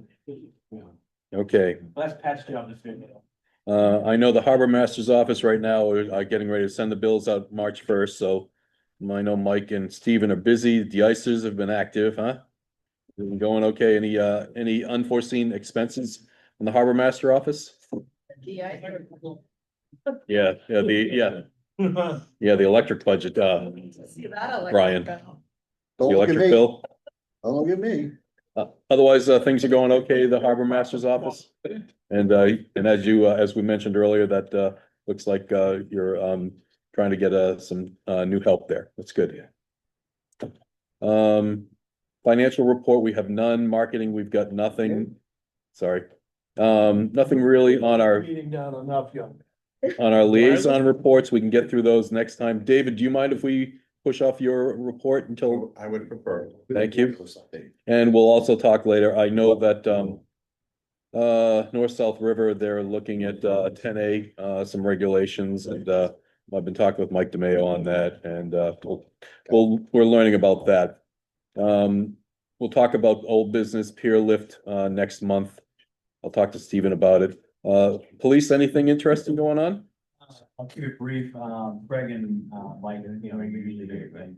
Couldn't be able to, but January is a big gear check month for us to gear up for the busy season. So we go through all the PFDs, all the winter survival stuff. We tabletop a lot of our SAR exercises this month and next month. You know, Correct. we also kind of talk about our winter resources, what's available, especially with all the ice this year. I mean, it's kind of an unprecedented ice year, so. Harbor access, getting in and out, things like that. Continuing water samples with Division of Marine Fisheries.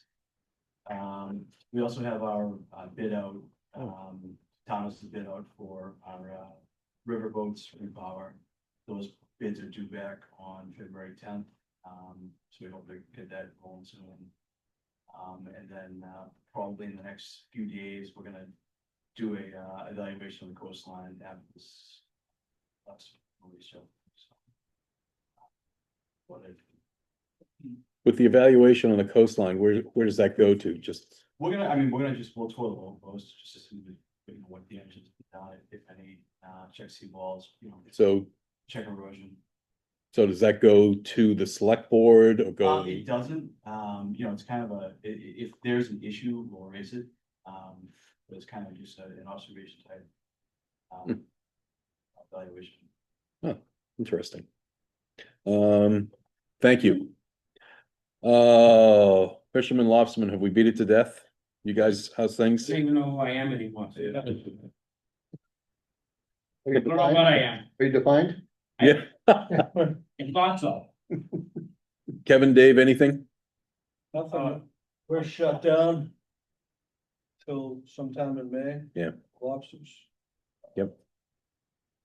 I don't know what Kev's got going. The only thing I'll say quickly, just here, so we had a good friend of ours that fished out of Scituate a lot, Tommy Williams, he fell off the boat from Stonington, Connecticut, died. And died too last week. He fished out of Scituate a lot. Oh, He has a lot of ties to Scituate, and actually, I have the sistership of his boat. I bought it from his brother. oh, Really close family to Scituate. And that happening on that dock down there in this observer that we just lost at sea. Yep. I think the Scituate Town Pier is gonna have to do some work sooner than later on lights. Things like that, because safety around the pier is, this ice this winter Yeah. has been really scary. And I know I know Noah is gonna I'm having a meeting with them next week on the port. They want our ports to be safe, but when their observers come down to get on our vessels. Yep. They have safe paths and they have lights and they have, so it's something that we're gonna have to work on a little Okay. bit. I'll talk to Steve about it. Yep. But I have a meeting this week with AIS, which is the observer company. And that's gonna be brought up, and we're not up to par on where we should be, but we're up here for that. well, we'll be supportive and helpful with that. It's just gonna need a few more lights and maybe a little bit better show. We're all gonna have to chip in a little bit, but we're gonna have a lot of things coming up. For us, I think in the next few months, with these strategies gonna. It makes you look around, Kevin. You know, Yeah, I did today. I got down the boat, when I looked around, I know that. The life rings need ropes. Yeah, there's things around the pier. Okay, honestly, just not throwing a ring out. No lines on those. We have one fire extinguisher. I have more fire extinguishers on my lobster boat than are on the town here. So I think what's gonna happen is no one's gonna come shut our ability down to fish if we don't have these things up. So it's gonna be on us too. I'm not saying it's gonna be on the town 100%, but it's gonna be, we're gonna have to work together with the two agencies to get everything up to par. They're definitely the Inspections, so they come and inspect. there's gonna be some stuff. Evaluate. Very soon, we can like more stuff. You good? Well, I mean, we Hey, need to buddy. just know what we need to do. I'll find, I have a There's meeting this week. Well, It's definitely gonna happen quick. Yeah, I mean, also we have really good facilities. As of right now, That helps out with this. they've stopped sending the observers on the vessel right now, right, but that's gonna. yeah, they've got a few That's days. up again tomorrow, Yeah, but I think there's gonna be another week where they're gonna extend it for another week. okay. But, they're not gonna let them go back on the vessels unless it's a safe place for them to get on. And, with the ice and the snow and we're gonna have to support. And we can't go fishing without the observers. Right. Right, Uh, okay, Well, well, yeah, let us know. I will, what you yeah, do, yeah. It's one of those things that Because we're gonna have to keep up on. that stuff that we Thanks. just talked Appreciate about it. sounds like pretty short money. It is, it's all just. Short money, Yeah. like, needs to be done and can be done quickly. shift change. Okay, anything else from any of the commissioners? Commissioners. My commissioner, but we didn't have a January meeting, so this, forgive me for the delay here, but We did not. we many of us attended the meeting with the select board in December, Yeah. where the harbor master building was discussed. That was January. Was No, that January? December, I believe. December, yes. Yes. Yes, December. So at any rate, at the end, this is for you. So the We cover our ears. So at the end of the meeting, the TA looked at you and said, there's just not enough money for this right now. We're good, right? Let's just stop the discussion. I received emails from the public about the fact that we had some 60 people attending our meetings with their inputs, which they felt were not properly heard. So I think if and when this comes up again, we need to do a better job of sharing the input from the public to the select board. Because I received, I don't know if you got any, I got a couple of emails.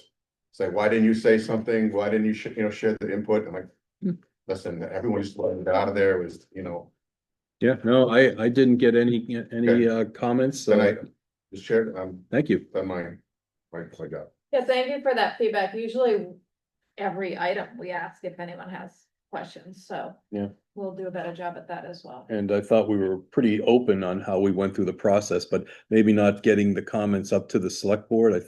Okay, that's good to know. I appreciate that. At the meeting, that's like, Well, who wants to talk about this? I mean, we're, I think we almost at every topic. the way the TA concluded it, saying that there's not money for this right now. They felt like their input was somehow cut off. So because Gotcha. it went much further than not having money for it right now. Okay, Thanks. appreciate the Thanks. feedback. Thank you. Howie, TJ, anything? Nothing from my end. TJ? TJ, can I ask you a question? Sure. Does the Coast Guard have any plans to go out and try to look for that boat and try to figure out what happened? Do you know offhand? I think in these cases, I've been around a lot of these, unfortunately, and I know there was, some stuff that was going around. That's my hometown, by the way. So my father still lives there. So I was kind of digging into what the vibe was over the weekend. There was a request, does the Coast Guard go down and do, diving and recovery operations? That's really not in the Coast Guard's remit, as we're more of a search and rescue. Well, my former employer is more, search and rescue and not the recovery piece. But I don't know if there's specific plans to, to try to recover that. I know with the Mary and Josephine, or the Josephine, the Russo family, I mean, I think about 13 years ago, the family hired, some folks to go down and do some diving. So I don't think it'll be Coast Guard function. And I don't know of any plans to do that currently. Well, there was something about the NTSB being involved as well. And Yeah. I assume they have the resources, but I just didn't know if it was on the table or not, so. No, yeah, I think they said it was 350 feet, because they did talk about in the news the other day. Right, I thought it was kind of deep. Yeah, 350 feet. Noah sent the vessel today. Yeah. Yeah, Noah sent Submersible? a shipwreck vessel. To locate it. That's as far as it's like, I think it's in about 5 meters of water. Oh, wow. Oh, Yeah. boy. Thanks, TJ. Howie, anything from you? Move to adjourn. We have a motion to move to adjourn. Second, we have a second, Brian Kelly. I'm sorry, I have to roll call. So, Brian Cronin, Brian Kelly, Dave Sinkowski, Howie. Yeah. Kretzenberg. Yes. Rick Murray's Dave Haley. Dave Haley, say yes. Say yes. That's okay. TJ, yes. Aye. And Dave, yes. So we are adjourned. I'd like to thank everybody for hanging out at this crazy long meeting.